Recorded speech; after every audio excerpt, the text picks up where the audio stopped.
যাই সেকেন্ড স্টোরিটা শুনবো আপনার ভাই আপনার কাছ থেকে, তারপরে আবারও ফিরে আসছি। থ্যাংক ইউ রাসেল ভাই। এবার যে সেকেন্ড স্টোরিটা শেয়ার করব এটার সাথে আমি ইনভলভ আছি কিছুটা। আচ্ছা, তো অনেকদিন পরে আজকে মানে আমার মোটামুটি রিলেটেড একটা ঘটনা আজকে বলবো। রাসেল ভাই সময়টা ছিল 2016 সালের একদম শেষ দিকে।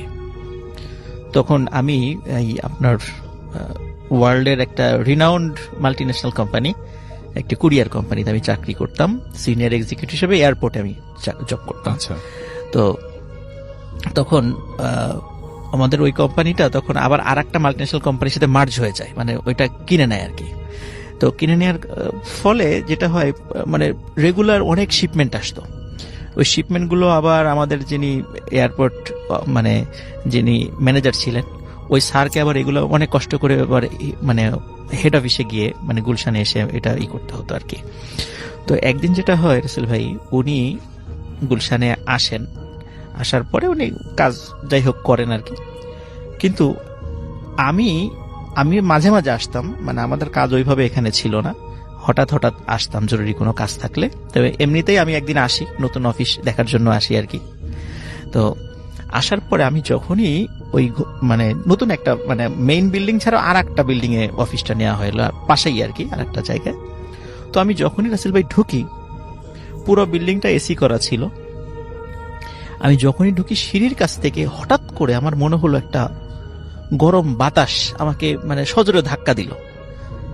তো আমি চিন্তা করলাম যে চারদিকে আটকানো এরকম গরম বাতাস বা এই টাইপের জিনিস আসার কথা না, তারপর হতে পারে, হয়তো বা হতেই পারে এই চিন্তা করলাম। তো আমি ভিতরে গেলাম, যাওয়ার পরে আমার এক কাজিন ছিল ওখানে জব করতো, তো ওর সাথে কথা টথা বলে আমি জিজ্ঞেস করলাম যে আসলে মানে ঢোকার সাথে সাথে এরকম একটা বিষয় হলো। তখন দেখলাম যে সবাই একে অন্যের দিকে মানে তাকাচ্ছে, মনে হলো যে ওরা কিছু লুকালো আর কি। আচ্ছা, তারপর যাই হোক আমি ওখান থেকে চলে আসি বাসায়।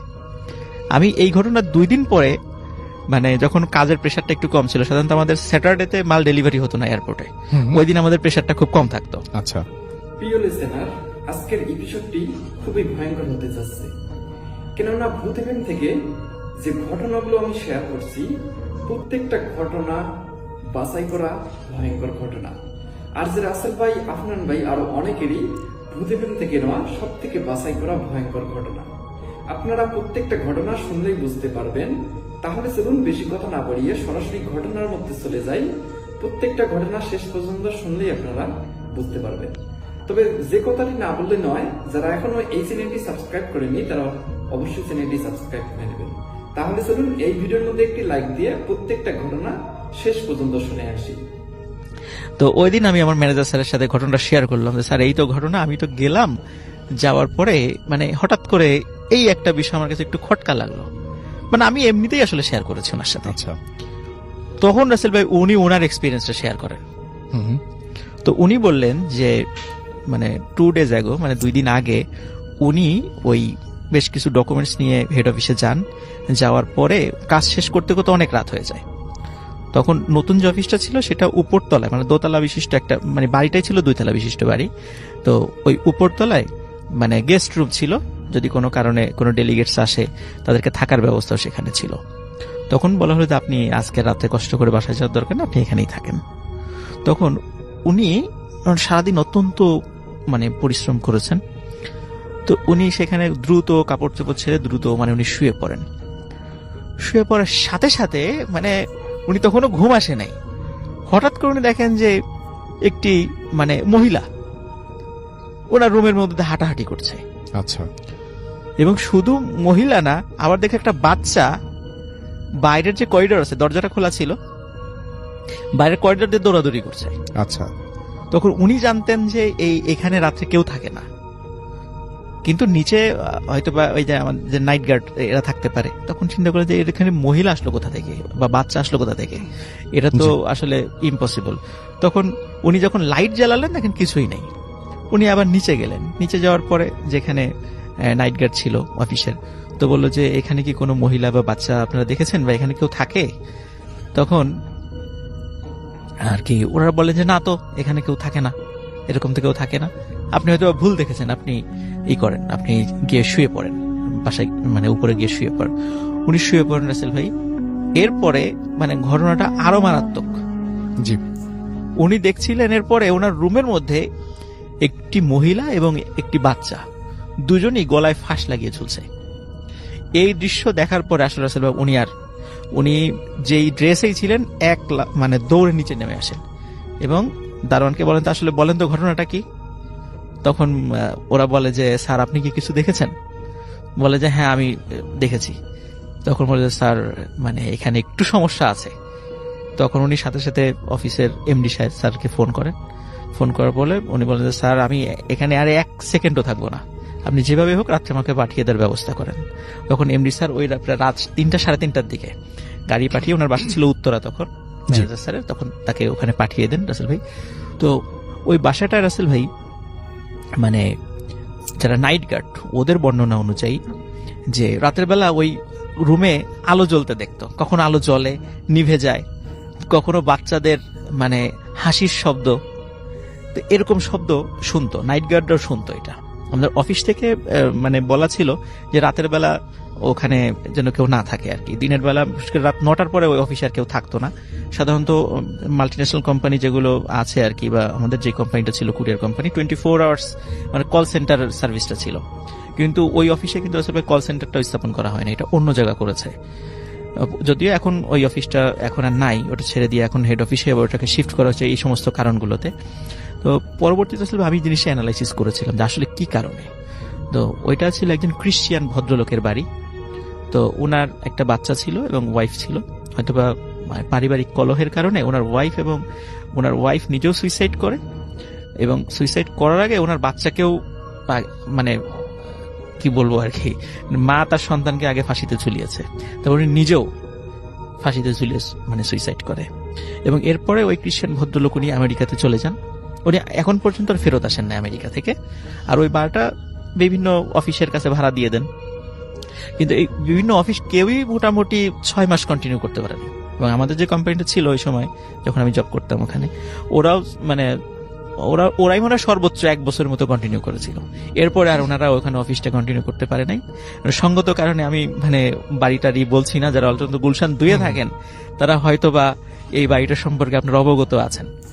তো এটাই ছিল রাসেল ভাই, যেহেতু আমি মোটামুটি ফার্স্ট আমি এটা এক্সপিরিয়েন্স মানে করেছিলাম যে এখানে হয়তো বা কিছু থাকতে পারে। এবং সত্যি রাসেল ভাই আমি অ্যানালাইসিস করে দেখলাম আসলেই এখানে এই সমস্যাটা আছে, যেটা আমাদের ম্যানেজার স্যারের সাথে ঘটেছিল এবং অনেকের সাথেই ঘটেছিল। তো আমি মোটামুটি ম্যানেজার স্যারের কাছ থেকে এই জিনিসটা শোনার পরে মানে আমি এতদিন তো আসলে বলি নাই, তা আজকে সুযোগ হলো, আজকে এই ঘটনাটা শেয়ার করলাম। Thank you so much, thank you. এবং আমি এখন চলে যাব আমাদের প্রথম অতিথির কাছে। আপনার নামটা প্লিজ একটু বলবেন, আপনি কোথা থেকে এসেছেন সেটা আমাকে একটু বলবেন, তারপরে আপনার ঘটনায় আমরা যাব। জি। হ্যালো, আসসালামু আলাইকুম রাসেল ভাই। আমি বাগানবাড়ি খিলক্ষেত থেকে আসছি। আমার নাম জাহিদ হাসান। আমি যে ঘটনাটা শেয়ার করব সেটা আমি এবং আমার আরো 3 বন্ধুর সঙ্গে ঘটা। ঘটনাটা আমাদের সূত্রপাত শুরু হয়েছে সিলেট জগন্নাথপুর নামে এক এলাকায়। জি। আমরা সেখানে আমাদের একটা প্রজেক্ট ছিল। ঘটনাটা ঘটছে 2012 সালে। আমাদের একটা প্রজেক্ট ছিল জনপ্রকৌশল অধিদপ্তরের আন্ডারে। আমরা কোনো কিছু নাম বলবো না, জাস্ট আপনি ঘটনাটা বলবেন প্লিজ। তা আমরা যখন ওখানে গেলাম, আমরা যখন কাজ শুরু করছি, প্রথম দিন 3-4 দিন মোটামুটি ভালোই কাজ বাজ করলাম। এরপরে আমাদের মেইন যে কাজটা শুরু করা লাগে সে কাজটা যখন আমরা শুরু করলাম সবাই মিলে, শুক্রবার দিন জুমার নামাজ বাদে মিলাদ পড়াইয়ে কাজ যখন শুরু করা হইলো, তো আমাদের কাজ প্রথম দিন, দ্বিতীয় দিন, তৃতীয় দিন ভালোই চললো। চতুর্থ দিনেই হচ্ছে একটু মানে একটা দুর্ঘটনা ঘটছে। তো আমাদের কাজ যেহেতু মেকানিক্যালি, তো সেক্ষেত্রে আমাদের লোহালক্কর একটু বেশি ব্যবহৃত হইতো। তো আমাদের যে পাইপটা দিয়ে আমরা ড্রিল করতাম সে পাইপটা ছিঁড়ে যাওয়ার কারণে আমাদের কাজ কামে একটু ব্যাঘাত ঘটছে। তো আমরা আবার নতুন করে সে পাইপগুলা উঠানোর চিন্তা ভাবনা করতেছিলাম। তো এর মাঝখানে আমরা রাত্রেবেলা আমাদের একটু বলে নেই, আমাদের কাজের যে জায়গাটা তার পাশ দিয়ে একটা নদী গেছে। তো এই নদীতে আমরা রাত্রে 4-5 জন বন্ধু বান্ধব মিলা মাছ ধরতাম আর কি। তো মাছ ধরতে ধরতে প্রায় অনেক দূর যেতাম, আবার মাঝখানে নদীটা একটু শুকনা চর যাচ্ছিল, সেই নদীটা পার হয়ে আবার ওপার দিয়ে আসতাম। আসার সময় একটা ব্রিজ পড়ে আর কি, আমাদের বাসার সামনে একটা ব্রিজ পড়ে। সে ব্রিজ পার হইয়া একটা পাবলিক টয়লেট ছিল। আমরা যখন সেই টয়লেটের কাছে আসছি তখন একটা মানে বিকট একটা শব্দ হইলো। তা আমরা বুঝতে পারলাম যে শব্দটা ওই পাবলিক টয়লেটের ভিতর থেকে আসছে। জি। তো আমরা যখন শব্দটা শুনলাম আবার পিছনে গেলাম, পিছনে যাওয়ার পরে টয়লেটের ভিতরে দেখলাম যে না, এই শব্দটা এখানে না। আবার যখন সামনে গেলাম, সামনে যাওয়ার পর আবার আরেকটা শব্দ, পরে আবার পিছনে গেলাম। যাই হোক, একটু বলে নেই যে ওই টয়লেটটা এত দরজাটা এত শক্ত ছিল যে অনেক জোরে ধাক্কানোর পরে খুলতো। আচ্ছা। কিন্তু এত জোরে শব্দ মানে এত ইজিলি খুললে মানে এত একটা শব্দ হওয়ার কথা না। তো আমরা যখন আবার দেখার পরে আবার সামনের দিকে যাইতেছি তখন দেখিবেন যে চাক্কা যদি কোনো গাড়ির চাক্কা যদি ব্লাস্ট হয় সেরকম একটা শব্দ। পরে আমরা আবার পিছনে গেলাম, পিছনে যাওয়ার পরে দেখি যে না, আমার এক ফ্রেন্ড ছিল রতন নামে, সে ভিতরে যখন সে ঢোকার পরে দরজাটা অটোমেটিকলি লক হয়ে গেছে। আচ্ছা। সে বাড়াইতেও পারতেছে না, আমরা দরজা খুলতেও পারতেছি না, সে অনেক চিল্লাচিল্লি করতেছে। পরে হিরু নামে এক ছেলে ছিল, সে অনেক দৌড় দিয়ে বাসার দিকে চলে গেছে। আমরা ওখানে ছিলাম আরো চারজন থাকার পরে আমরা যখন দরজায় অনেক ধাক্কাধাক্কি করার পরে যখন দরজাটা খুললো, ও যখন বাড়ার পরে দেখলাম যে ব্রিজের শেষ প্রান্ত থেকে একটা হাত, মানে হাতটার আমি মানে উদাহরণটা দিতে পারবো না, এমন কালো এবং মানে লম্বা লম্বা পশমার একটা হাত দরজাটা ভিতরের দিকে ঠেলতে আছে আবার বাইর করতে আছে। জি। তো তারপর যাই হোক আমরা দৌড়ে বাসায় আসলাম। বাসায় আসার পরে তারপরের দিন আমাদের মন মানসিকতা এমনিই খারাপ, যেহেতু আমাদের প্রজেক্টটায় অনেক দুর্ঘটনা ঘটতে আছে।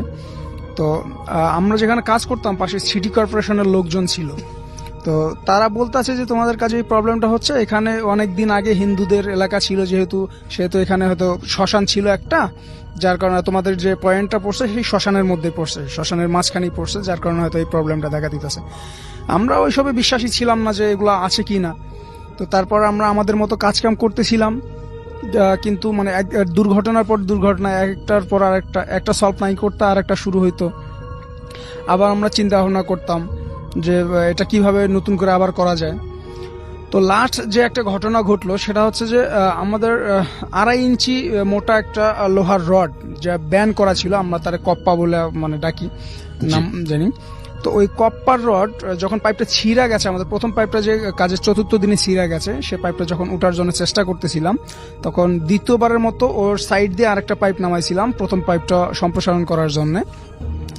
তো ওই পাইপটা যখন নামাইছিলাম, আমার একটা ফ্রেন্ড ছিল রতন, ও আর আমি, ও আস্তে আস্তে ডাউন দিতেছে আর আমি চেন্টন নামে একটা যন্ত্র আছে সেটা লড়াইতেছি, ঘুরাইতেছি আস্তে আস্তে। তো যখন ঘুরাইতেছি হুট করে ওই 2 ইঞ্চি মোটা একটা শেপ, ওটা মানে সিরা যে পাইপটা আমি ঘুরাইতেছি সেটা সহ আমাদের 36 ইঞ্চি একটা কেচিং ছিল, মানে পাইপ ছিল মোটা, সে পাইপের মধ্যে ঢুকে গেছে এবং কি আমার সহ নিয়ে যেতে যাচ্ছে। তো আমার সহ যখন নিয়ে যেতে চাচ্ছে, উপর থেকে একটা নাট বল্টু সিরা এসে আমার কপালে বাড়ি দিছে। বাড়ি দেওয়ার পরে আমি ছিটকায় দূরে পড়ে গেছি, এমনকি আমার যে ওই পাইপটা ছিল ওই পাইপটা নিচের মধ্যে ঢুকে গেছে। তো পরে উঠাইতে পারি না, সেদিন সারা রাত গেছে। পরের দিন ওই সিটি কর্পোরেশন লোকের মধ্যে একজন বৃদ্ধ লোক ছিল, উনি বলল যে এখানে একটা মাজার আছে, তোমরা মাজারের মধ্যে যাইয়া কিছু সিন্নি মিন্নি দাও, দেওয়ার পরে দেখো যে ওঠে কিনা, কারণ এখানে যেহেতু শ্মশান ছিল, হিন্দুরা লাশ পোড়াইতো। তো ঘটনা এখানে শেষ হলে হয়তো, কিন্তু ঘটনা মনে হয় যে ওখান থেকে শুরু।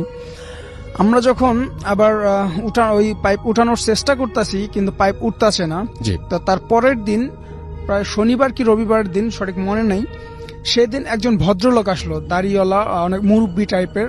তাদের ওনারে এর আগে আমরা ওই জায়গায় দেখি নাই বা ওই এলাকায় দেখে নাই, এমনকি আমরা না, শুধু ওই এলাকার যে বাসিন্দা আছে যারা ওখানে থাকে তারাও দেখে নাই এই লোকটারে।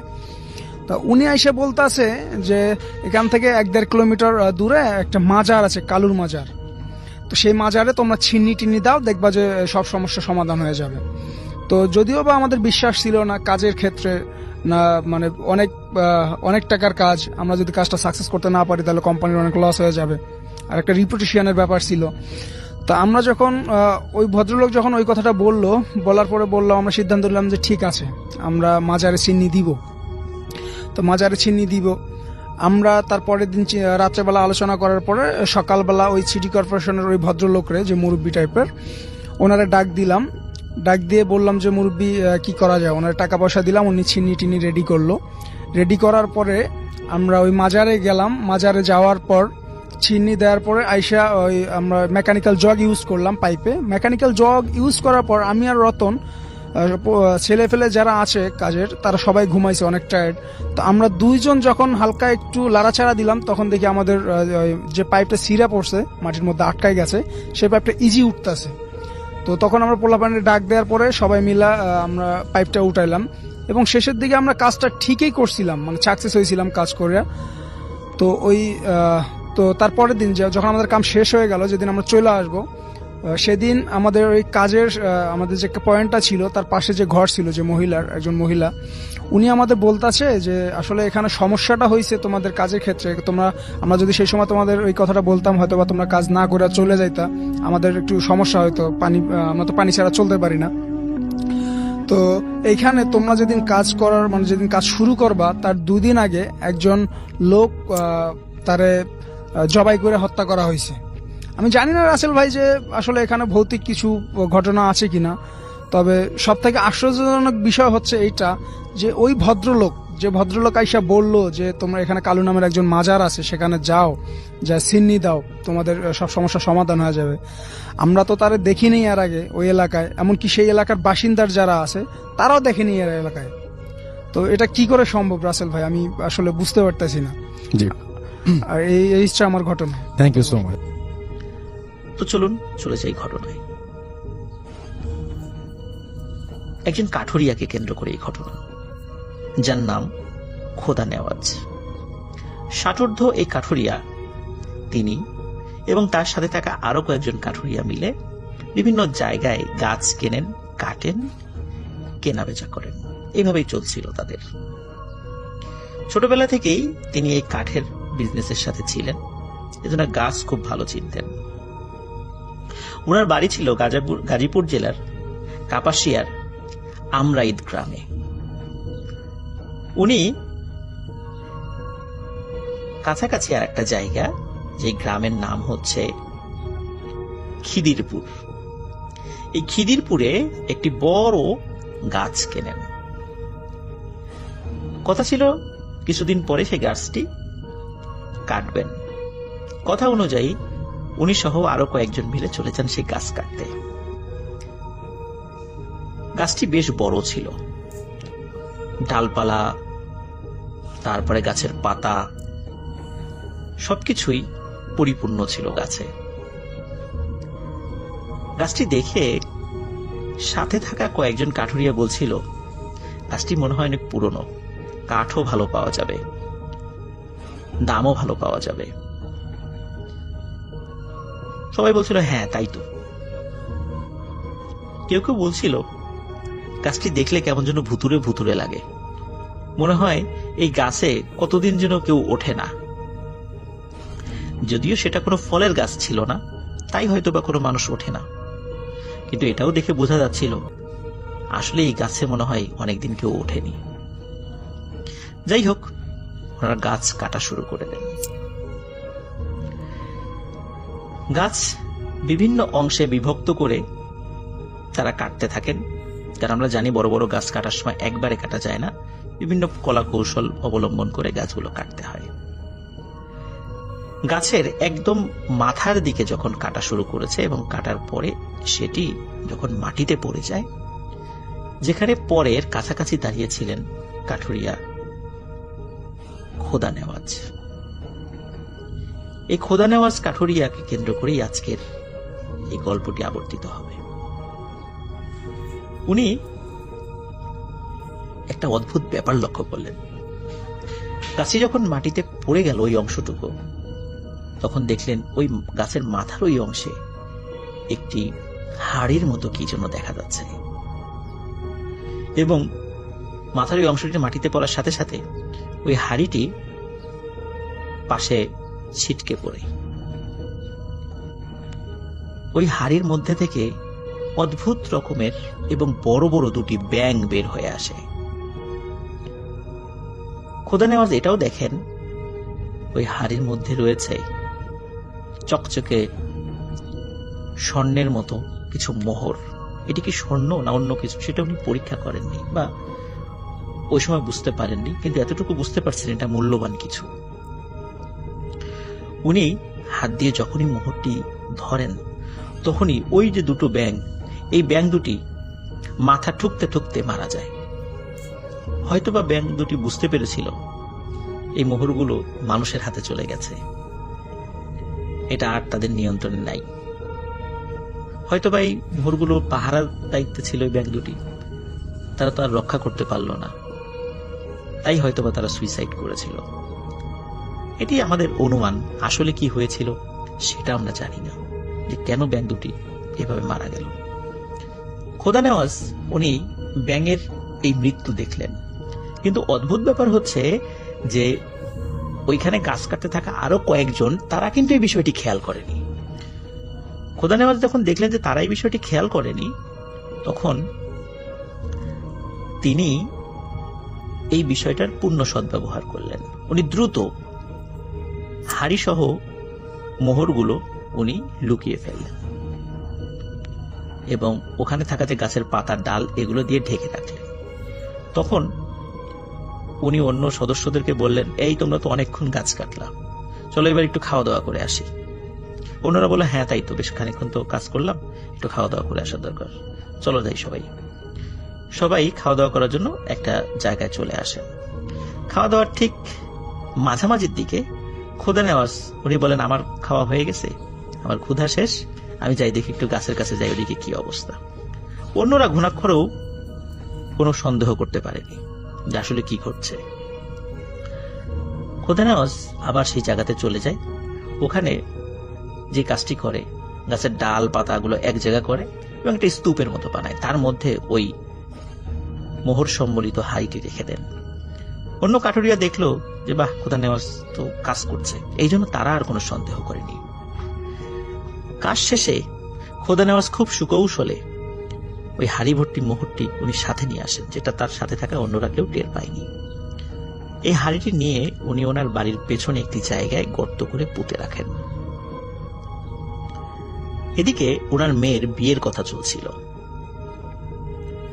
পাত্রপক্ষ মেয়েকে দেখে যায়, দিন তারিখও সব ঠিকঠাক হয়, কিন্তু দুঃখজনক ব্যাপার হলো সব বিষয় পাকাপাকি হওয়ার পরেও পাত্রপক্ষ কোনো এক অজানা কারণে এই বিয়েটি ভেঙে দেয়। বিয়ে ভেঙে যাওয়ার কারণে খোদা নেওয়াজ নিজেও মানসিকভাবে ভেঙে পড়েন, কারণ ওনার বয়স হয়েছিল, এই বয়সে মেয়েকে বিয়ে দেওয়াটাও জরুরি, আর ওই মেয়েটিও মানসিকভাবে ভেঙে পড়েন। খোদা নেওয়াজ যে কাজটি করেন সেটি হচ্ছে, ওই মোহর ভর্তি হাড়িটি উনি বাড়ির পেছন থেকে তুলে ওনার বাসার কাছাকাছি একটি কবরস্থানে নিয়ে যান এবং একটি ভাঙা পুরনো কবরের মধ্যে ওই হাড়িটি রেখে আসেন। উনি ভেবেছিলেন হয়তোবা হাড়ির কারণে এই সমস্যাটি হয়েছে। উনি ওই কবরের ভেতরে রেখে আসার কয়েকদিনের মধ্যেই ওনার মেয়েটি হঠাৎ অসুস্থ হয় এবং অল্প সময়ের মধ্যেই মারা যায়। মেয়ের এই হঠাৎ মৃত্যু উনি মেনে নিতে পারেননি, কিন্তু ওনার একটা দৈনন্দিন কাজ উনি প্রতিনিয়তই করে চলছিলেন, সেটি হচ্ছে কবরের মধ্যে ওই হাড়িটি রাখার পর উনি প্রতিদিন 2-3 বার সেই হাড়িটি দেখতে যেতেন। গ্রামের লোকজন কিন্তু কয়েকদিন পর বিষয়টা লক্ষ্য করেন যে উনি তো আগে কখনো এভাবে আসতো না, এখন কেন আসে। এদিকে আরেকটি ঘটনা ঘটে। ওনার একজন ছেলে অসুস্থ হয় হঠাৎ করে, সেও মারা যায়। পুত্র এবং কন্যার মৃত্যুতে উনি শোকে কাতর হয়ে পড়েন। উনি বুঝতে পারেন যে উনি একটা বড় ধরনের অন্যায় কাজ করেছেন। ওই মোহরবর্তী হাড়িটি নিয়ে আসা উচিত হয়নি। ওদিকে গ্রামের লোকজন সন্দেহ করে খোদা নেওয়াজকে চাপ দেয় যে তুমি কেন কবরস্থানে যাও, আমাদেরকে বলতে হবে, আগে তো কখনো দেখতাম না এইভাবে আসা। উনি ইনিয়ে বিনিয়ে এড়িয়ে দেওয়ার চেষ্টা করলেও গ্রামবাসী সেটা ধরতে পারে। চাপের মুখে উনি সব ঘটনা খুলে বলেন। গ্রামবাসী বলেন, তোমার এই কাজটি করা উচিত হয়নি। যাই হোক, যেহেতু বিষয়টা হয়েই গেছে, তুমি কবরের মধ্য থেকে এই হাড়িটি সরিয়ে ফেলো। সেটা নিয়ে তুমি কি করবা এটা তুমি জানো। গ্রামবাসী যখন বুঝেছিল যে এই হাড়িটি ভয়ানক রকমের এক অভিশাপ নিয়ে আসে, এই জন্য তারাও এই হাড়িটির প্রতি কেউ লোভ করেনি। খোদা নেওয়াজ কথা দেন যে এই হাড়িটা উনি সরিয়ে ফেলবেন, কিন্তু একই উনি যখন হাড়িটি সরাতে গেছেন, তিনি দেখেন এই হাড়িটিকে পেঁচিয়ে রেখেছে ভয়ঙ্কর একটি সাপ। এই হাড়িটির কাছেও যাওয়া যাচ্ছে না। গ্রামের অনেকেই এই বিষয়টি লক্ষ্য করেছিলেন, কয়েকজনও চেষ্টা করেছিলেন সেটিকে সরানোর, কিন্তু পারেননি। ওই হাড়িটিকে আর সরানো যায়নি।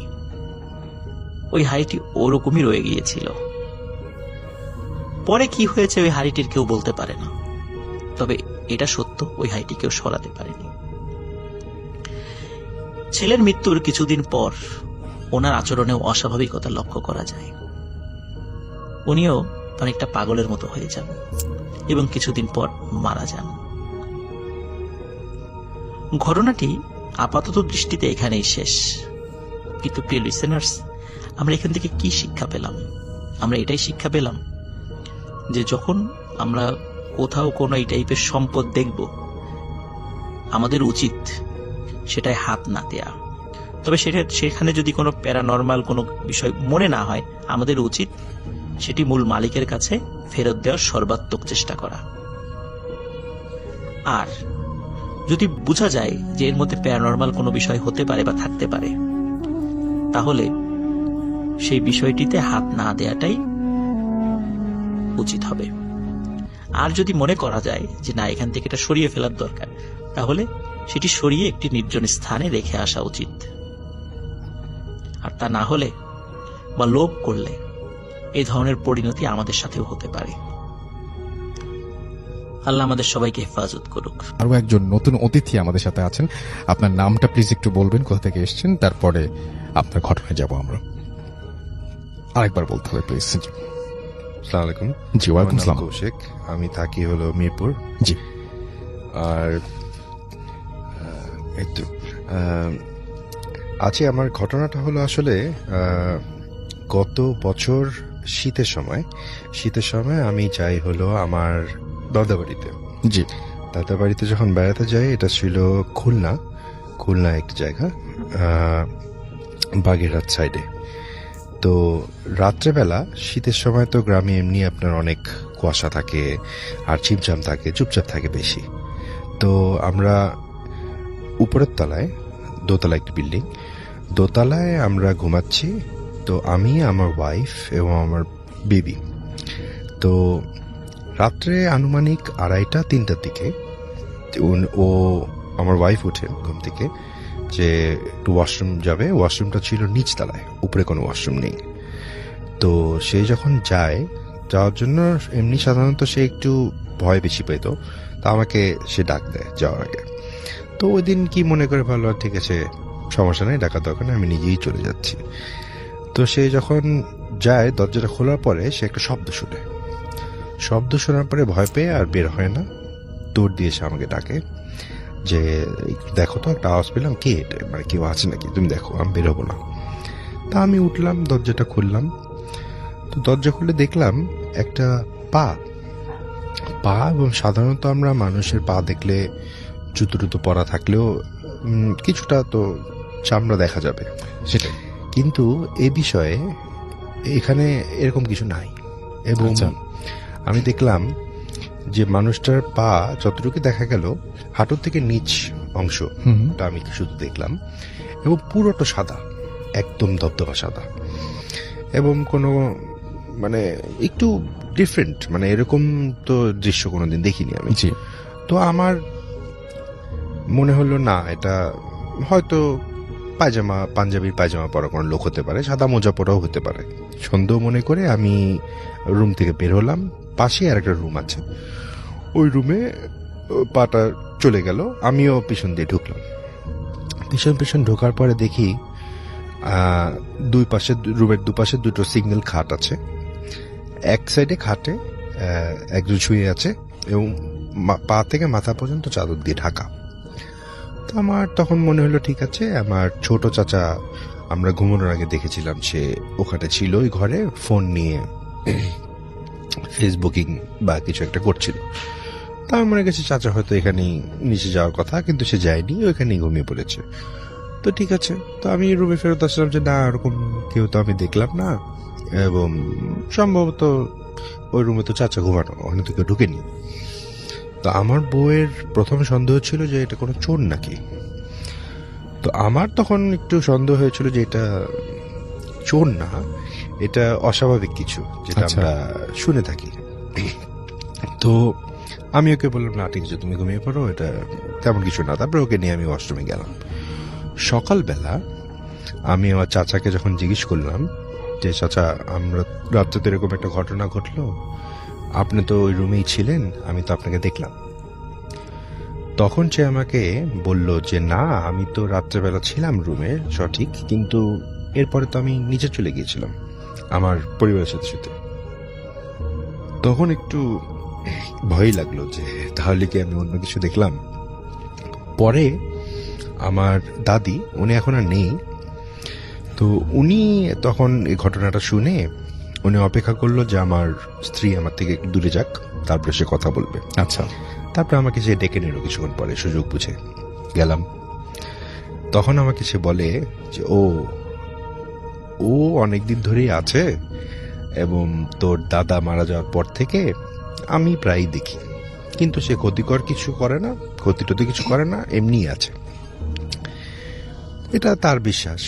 তো এইটার পরে মোটামুটি একটা ধারণা হলো যে ঠিক আছে, তাহলে আসলেই মনে হয় কেউ আছে। তারপরে ঢাকায় ফেরার পরে আমি আমার ওয়াইফকে বলি যে দাদির সাথে এই কথা হয়েছিল এবং চাচার সাথে এই কথা হয়েছিল।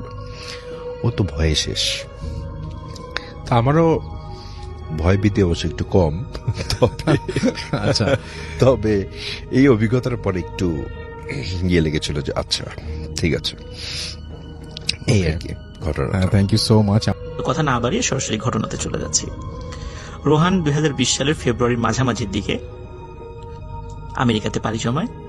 ওর পরিবার, মা বাবা ভাই বোন সবাই আমেরিকাতে থাকে। ও আমেরিকাতে চলে যায় কারণ তখন অল্প কিছু ফ্লাইট আমেরিকাতে চলাচল করছিল। আমেরিকাতে যাওয়ার পর সে কিন্তু তখন আমেরিকার লকডাউনের মধ্যে পড়ে যায়, কারণ তখন আমেরিকাতে করোনার একটা পিক টাইম চলছিল। এই জন্য শুরুর দিকে সে বাসা থেকে বের হয় না। এক সময় বাসা থেকে সে বের হয়, তার বাসা থেকে হাঁটতে হাঁটতে ওয়াকিং ডিস্টেন্স 7 থেকে 8 মিনিট। সে ওখান থেকে এতটুকু দূরত্বে একটি পার্কের সন্ধান পায়। সে পার্কের নাম হানিসাকল পন্ড। যেহেতু করোনার সময়ে সাধারণ মানুষের আনাগোনা খুব কম ছিল, এই জন্য সে যখন পার্কে যায়, পার্কে যাওয়ার পর সে মানুষের উপস্থিতি খুবই কম পেয়েছে। সে হানিসাকল পন্ডের মধ্যে যাওয়ার সময় ফার্স্টে যে বিষয়টা তার কাছে একটু উইয়ার্ড লাগে সেটা হচ্ছে যে ঢুকতেই ওইটার যে এন্ট্রান্স বা প্রধান প্রবেশ ফটক, এটি একটি আন্ডারপাসের মতো। আপনারা দেখেছেন ভিডিওতে যে একটি রেল লাইনের নিচ দিয়ে আন্ডারপাস তৈরি করা হয়েছে, এবং সে আন্ডারপাসের শুরু ফ্রন্ট সাইড এবং ভিতরেও অদ্ভুত সমস্ত ছবি আঁকানো। শুরুতে ঢুকতে একটি গা ছমছমে ভাব। ওখানে যাওয়ার পর সে দেখে প্রচুর গাছ কাটা, এবং গাছগুলো মনে হচ্ছে যে হ্যান্ড স যেগুলো আছে, হাতে যেই করাতগুলো চালায়, ইলেকট্রিক করাতগুলো আপনারা দেখেছেন অনেক সময় যে হাত দিয়ে গাছ কেটে ফেলছে। হাতে এক ধরনের করাত থাকে, হ্যাঁ, হাতে হ্যান্ড চালিত যে করাতগুলো দিয়ে গাছ কাটা যায়, আপনারা অনেক সময় ভিডিওতে দেখেছেন। মনে হচ্ছে সেগুলো দিয়ে গাছ কেটেছে, এবং ছোট ছোট টুকরো করে করে বিভিন্ন জায়গায় রেখে দিয়েছে। কিন্তু গাছ কাটার পরে যে টুকরোগুলো রেখে দিয়েছে, এটা কিন্তু রাখার কথা নয়, এটি নিয়ে যাওয়ার কথা, কিন্তু এখানে রেখে দিয়েছে। অনেক গাছ সেখানে পচে নষ্ট হয়ে যাচ্ছে। কিন্তু অদ্ভুত ব্যাপার হলো, কোনো গাছ অনেকদিন ধরে কেটেছে, গাছ কাটার পরে সেই গাছের অংশগুলো সেটার গুড়ির পাশে রেখে দেওয়া হয়েছে, কিন্তু মাটির সাথে যেই অংশটুকু থাকে গাছ কাটার পরও, ওই শিকড় সহ ওই অংশটি অক্ষত রয়েছে। মনে হচ্ছে এই তো সেদিন মনে হয় কাটা হয়েছে, এমনটা মনে হয়। কিন্তু ওই গাছেরই যে অংশ বিশেষ পাশে পড়ে রয়েছে, সেটি পড়ে পচে নষ্ট হয়ে গেছে দেখে মনে হচ্ছে বছরের পর বছর হয়ে গেছে। কিন্তু তাহলে এই গুড়িটা কেন এখনো অক্ষত রয়েছে? সেটিরও তো পরিবর্তন হওয়ার কথা। সে চিন্তা করেছে যে এমনিতে এরকম হতেও পারে, যেহেতু শিকড় মাটির সাথে রয়েছে এই কারণে সেটা অক্ষত থাকতেও পারে। প্রথমে ঢোকার পরে এই সমস্ত উইয়ার্ড বিষয়গুলো তার নজরে পড়ে। হানিসাকল পন্ডের একটি পাশে একটি কাঠের পুল রয়েছে। মানুষ যদি যায় এই কাঠের পুলের উপর দিয়ে হাঁটাহাঁটি করে ওই পুকুর বা হানিসাকল পন্ডের প্রাকৃতিক দৃশ্যটা উপভোগ করার চেষ্টা করে। তো রোহান যখনই গিয়েছে সেখানে কোনো মানুষের দেখা পায়নি, কিন্তু একদম যে দেখা পায়নি সেটা বলা ভুল হবে, একজন ব্যক্তির দেখা সে পেত। সে দেখত ওই কাঠের পুলের একদম পাশে একজন ব্যক্তি মাছ ধরছে। সে দূর থেকে লক্ষ্য করত যে উনি বড়শিতে মাছ পাচ্ছেন, কিন্তু যখনই রোহান এই কাঠের পুলের উপরে উঠত এবং যতক্ষণ সেখানে থাকত ততক্ষণ ওই ব্যক্তির বড়শিতে কোনো মাছ ধরা পড়ত না। এমন 1 দিন 2 দিন 3 দিন এভাবে বেশ কিছুদিন, সপ্তাহখানেক রোহান এটা অবজার্ভ করে। তো একদিন কৌতূহল হয়ে ওই ব্যক্তির কাছে রোহান যায় এবং হেসে দিয়ে রোহান বলে যে আমার মনে হয় আমি তোমার জন্য আনলাকি, কারণ হচ্ছে আমি যখনই তোমার কাছাকাছি থাকি তখন তুমি কোনো মাছ পাও না। তার লোকটি হেসে দেয় এবং লোকটির সাথে রোহান পরিচয় হয়। লোকটির নাম হচ্ছে ডেভিড।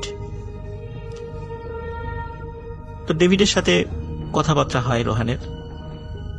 রোহান একটা বিষয় লক্ষ্য করে যে ডেভিড কেমন যেন গম্ভীর প্রকৃতির, মানে অতটা ফ্রেন্ডলি না। রোহান 5টা কথা বললে ডেভিড একটা কথার উত্তর দেয়।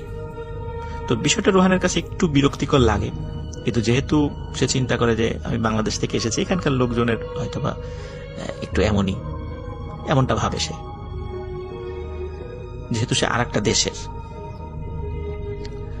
তো একদিন রোহান চিন্তা করে যে আচ্ছা, আমি আসার সাথে সাথে ডেভিড মাছ পায় না, এই কাঠের পুলে ঘটনা কি? রোহান সেটা অবজার্ভ করার চেষ্টা করে একদিন, যে আসলে আমি আজকে দেখবো, অনেকক্ষণ থাকবো যে ডেভিড আসলে মাছ পায় কিনা। রোহান একদিন আসার পরে অনেক পেছন দিয়ে ঘুরে এসে ডেভিডের একদম পেছন দিকে দাঁড়ায়, একদম পেছন দিকে একটু দূরে একটি ঝোপের কাছে দাঁড়ায় এবং সে দেখে যে আসলে ডেভিড মাছ পায় কিনা। কেন আমি আসার সাথে সাথে ডেভিড একটা মাছও পায় না, কেন দিনের পর দিন এমন ঘটনা ঘটছে। রোহান ফলো করে যে ডেভিড আসলে একটা মাছও পাচ্ছে না, অনেকক্ষণ হয়ে যায় ডেভিড কোনো মাছই পাচ্ছে না। রোহান অপেক্ষার আর না করে চলে যায়, গিয়ে ডেভিডকে বলে কি খবর ডেভিড, তোমার মাছ কতগুলো ধরেছ? তো ডেভিড বলে এই যে দেখো অনেকগুলো মাছ ধরেছি। তো রোহান খেয়াল করে যে তার ঝুড়ি ভর্তি মাছ, এবং মানে মাত্র হয়তো কয়েক মিনিট হয়েছে ধরেছে, সেই মাছগুলো তার ঝুড়ির মধ্যে লাফালাফি করছে। কারণ মাছ কিন্তু 5-7 মিনিটের বেশি বেঁচে থাকার কথা নয়, কিন্তু একদম লাফালাফি করছে। তো ডেভিডকে জিজ্ঞেস করে যে ডেভিড, তুমি এই মাছগুলো কখন ধরেছো? এই যে এই মাত্রই ধরলাম। বলে ওখানে তো বিভিন্ন প্রজাতির মাছ। বলে এই মাছটা কতক্ষণ আগে ধরেছে? বলে এই যে 10 মিনিট আগে। এই মাছটা কতক্ষণ আগে ধরেছে? বলে এই যে 5 মিনিট আগে। অথচ রোহান কিন্তু অনেকক্ষণ ধরে ফলো করছে যে ডেভিড কোনো মাছ পাচ্ছে না। তাহলে ডেভিড কিভাবে মাছ পেল? রোহানের কাছে বিষয়টা খুবই রহস্যজনক লাগে, মনে হয় একটা রহস্যময় ব্যাপার, কিন্তু ডেভিডকে তখন কিছু বলে না। ডেভিড রোহানকে চমকে দিয়ে বলে, রোহান, আজকে সন্ধ্যার পর আমার বিয়ে, তোমাকে থাকতেই হবে। তো রোহান খুব খুশি হয় যে ডেভিড তাকে দাওয়াত করেছে। রোহান বলে অবশ্যই থাকবো। তো কোথায় যেতে হবে? বলে তোমাকে কোথাও যেতে হবে না, তুমি ঠিক এই কাঠের পুলের উপরেই সন্ধ্যার পরে আমার জন্য ওয়েট করবে, আমি এসে তোমাকে নিয়ে যাব। রোহান বলে ওকে। ওই সময় ডেভিডকে বলে, তাহলে তোমার ফোন নাম্বারটা দাও, আমি ফোনে তোমার সাথে কন্ট্যাক্ট করব। তো ডেভিড বলে, আমি তো কোনো মোবাইল ফোন ব্যবহার করি না, তুমি এখানে থেকো, আমি এসে তোমাকে নিয়ে যাব। তো রোহান চিন্তা করে এই যুগেও কেউ ফোন ব্যবহার করে না, এমন হয় নাকি? তারপরেও হতে পারে, এই জন্য রোহান আর বেশি কথা বলে না, বলে আচ্ছা ঠিক আছে, আমি সন্ধ্যার পরে এখানে থাকবো। রোহান বাসায় চলে যায় বাসায় যাওয়ার পরে বাসার লোকদেরকে বলে যে তার একটা বিয়ের দাওয়াত আছে। বাসা থেকে জিজ্ঞেস করে যে কোথায় দাওয়াত, তখন রোহান কিছু বলতে পারে না, বলে আমার এক বন্ধু, সে আমাকে নিয়ে যাবে। যেহেতু আমেরিকার সিকিউরিটি অনেক ভালো, ওই জন্য বাড়ি থেকে অতটা টেনশন করেনি। রোহান সন্ধ্যার পরপরই পার্কে চলে আসে, এসে ওই পুলের উপরে সে বসেছিল, কখন ডেভিড আসবে তাকে ডেকে নিয়ে যাবে। এদিকে অনেকক্ষণ হয়ে যায়, ডেভিডের কোনো খবর নাই। তো রোহান দেখে যে সন্ধ্যার পর এসেছে, প্রায় 2 থেকে 2.5 ঘন্টা পার হয়ে যায়, ডেভিডের কোনো খবর নেই। রোহান চিন্তা করে বিয়ের ব্যস্ততায় ডেভিড হয়তো বা তার কথা ভুলেই গেছে। তারপরে রোহান চিন্তা করে আরেকটু অপেক্ষা করি, দেখি কি হয়। রোহান হঠাৎ করে শুনতে পায় যে পুকুরের মধ্যখান থেকে একটা গোঙানির আওয়াজ, মনে হয় কেউ মানে খুব কষ্ট, মানে খুব অনেক হয় না যে অনেক যন্ত্রণা পাচ্ছে, যন্ত্রণায় মানুষ কাতরাচ্ছে, এমন গলা দিয়ে শব্দ বের হয়, মনে হচ্ছে এমন খুব যন্ত্রণা পাচ্ছে একজন মানুষ, এমন শব্দ করছে। এবং মাঝে মাঝে এই পার্কের মধ্যে থেকে সে নেকড়ের ডাক শুনতে পাচ্ছে। এই পার্কে কিন্তু কোনোভাবেই নেকড়ে থাকার কথা নয়, কারণ এটা যদি ওইভাবে বন্যপ্রাণী থাকতো তাহলে কিন্তু কোনো মানুষের এন্ট্রান্স এখানে দিত না। রোহান আস্তে আস্তে ভয় পেতে থাকে এবং যখন চিন্তা করে যে এখন আমাকে দৌড় দিতে হবে, খুব ভয় পাচ্ছিল, মনে হচ্ছে যে আস্তে আস্তে নেকড়ের ডাকগুলো তার কাছে চলে আসছে এবং সেই গোঙানির আওয়াজটাও আস্তে আস্তে আস্তে আস্তে রোহানের কাছে আসতে থাকে। তখন রোহান সিদ্ধান্ত নেয় সে এখন দৌড় দেবে। যখনই সে দৌড় দিতে যাবে, হঠাৎ দেখে যে কাঠের পুলের একটা পাশ থেকে লম্বা আলখেল্লা পরা একজন মানুষ হেঁটে আসছে। তো রোহান একটু সাহস পায় যে হয়তো একজন মানুষ এখানে আসছে, কিন্তু এরপরে চিন্তা করে এত সন্ধ্যার সময় এখন কে আসবে। রোহান ভাবে আসতেও পারে কেউ। যতই কাছে আসছে রোহানের মনে হচ্ছে আরে এটা তো ডেভিড মনে হচ্ছে, সত্যি ডেভিড। কিন্তু এ কি, ডেভিডের পরনে এটা কি? কালো রঙের একটা আলখেল্লা পরা। রোহান খুব অবাক হয়। রোহান ডেভিডকে বলে, ডেভিড তুমি কালো রঙের আলখেল্লা পরেছো কেন? বিয়েতে কি কেউ কালো রঙের আলখেল্লা পরে? ডেভিড গম্ভীর শব্দে জানায়, এটি আমাদের পারিবারিক ঐতিহ্য, আমরা কালো রঙের আলখেল্লা পরেই বিভিন্ন প্রোগ্রামে অ্যাটেন্ড করি। লিসেনের একটা বিষয় বলে নেওয়া ভালো যে আমরা যারা খ্রিস্টিয়ানদের বিবাহ বা অন্ত্যেষ্টিক্রিয়ার অনুষ্ঠান দেখেছি, আমরা দেখেছি যে পাদ্রির চার্চ থেকে শুরু করে যারা এই অনুষ্ঠানে যুক্ত হয়, অন্ত্যেষ্টিক্রিয়াতে মানে শেষকৃত্য অনুষ্ঠানে কালো রঙের ড্রেস পরে, আর উৎসবের অনুষ্ঠানগুলোতে সাদা রঙের আলখেল্লা পরে গির্জার যে পুরোহিত যারা আছেন, এবং অন্যান্যরাও ইচ্ছামতো ড্রেস পরে আসার চেষ্টা করে, স্পেশালি সাদা রঙের ড্রেস। তো অনুষ্ঠানে এরকম গির্জার পুরোহিতের মতো কালো রঙের আলখেল্লা পরে থেকে রোহানের মনে একটু সন্দেহ জাগে, কিন্তু সে চিন্তা করে যে আমেরিকাতে বহু দেশের মানুষ আছে, অনেক কালচারের মানুষ আছে, হয়তো বা হতেও পারে এমন কিছু। তো রোহান বলে ঠিক আছে চলো যাই। কোথায় যেতে হবে? বলে যে এইখানেই আমার বিয়ে। রোহান অবাক হয়, এইখানে বিয়ে মানে এখানে বিয়ের জায়গা কোথায়? বলে চলো আমার সাথে, আমি নিয়ে যাচ্ছি। রোহান মনে করেছে হয়তো বা এইখানে বলতে বুঝিয়েছে যে এই পার্কের পাশেই কোনো কমিউনিটি সেন্টার বা কোনো বাসায় বিয়ের অনুষ্ঠান হবে, বা এই পার্কের পাশেই কোনো চার্চ রয়েছে, মানে গির্জা রয়েছে, সেখানে বিয়ের অনুষ্ঠান হবে। রোহান ডেভিডের পেছন পেছন হাঁটতে থাকে। রোহান পেছন থেকে ডেভিডকে বিভিন্ন কথা বলতে থাকে। ডেভিড শুধু ইয়েস নো এরকম খালি উত্তর দিতে থাকে, এবং রোহান খেয়াল করে যে কোনোভাবেই সে ডেভিডের সাথে হেঁটে পেরে উঠছে না। স্বাভাবিকভাবে আমরা জানি, এরকম গল্প অনেক সময় শুনেছি যে প্যারানর্মাল কোনো বিষয়ের সাথে হেঁটে পারা যায় না, যতই জোরে হাঁটি না কেন তার পিছনে থাকতে হয়। কিন্তু ওই সময় আসলে রোহানের এই সেন্সগুলো কোনো কিছু কাজ করছিল না। রোহান ডেভিডের পিছনে হাঁটতে থাকে। কিছুক্ষণ হাঁটার পরেই সামনে একটি ছোট্ট ডোবার মতো পড়ে। তখন ডেভিড করে কি ডোবার মধ্যে নেমে যায়। তখন রোহান বলে, আরে ডেভিড তুমি কি করো? তুমি এই ড্রেস পরে কেন এই ডোবার মধ্যে নেমে যাচ্ছ? এগুলো ভিজে যাবে তো, আর ডোবার মধ্যে কেন নামছ? তখন ডেভিড বলে, রোহান আসো আমার সাথে আসো। বলে কোথায় যাবো? বলে আসো আমার সাথে আসো। রোহান খেয়াল করে ডেভিড আস্তে আস্তে আস্তে আস্তে ওই ডোবার পানিতে ডুবে যাচ্ছে এবং রোহানকে ডাকতে থাকে। রোহান খুব অবাক হয়, কি ব্যাপার, এমন কেন হচ্ছে? এদিকে ডেভিড রোহানের দিকে হাত বাড়িয়ে দেয় এবং কেন যেন মনে হচ্ছিল যে ডেভিডের হাতটা স্বাভাবিক থেকেও বেশ লম্বা এবং হাত দিয়ে ডাকতে থাকে যে রোহান আসো আসো, আমার কাছে আসো। এবং আস্তে আস্তে ডেভিড ওই ডোবার মধ্যে তলিয়ে যেতে থাকে। তখন রোহান বুঝতে পারে সামথিং ইজ রং, এটা স্বাভাবিক নয়। তখন রোহান উল্টো দিকে ঘুরে ঊর্ধ্বশ্বাসে দৌড় দেয়। দৌড় দিতে গিয়ে রোহান হঠাৎ একটা জিনিস আবিষ্কার করে যে রোহানের সামনে থেকে ট্রেন আসছে।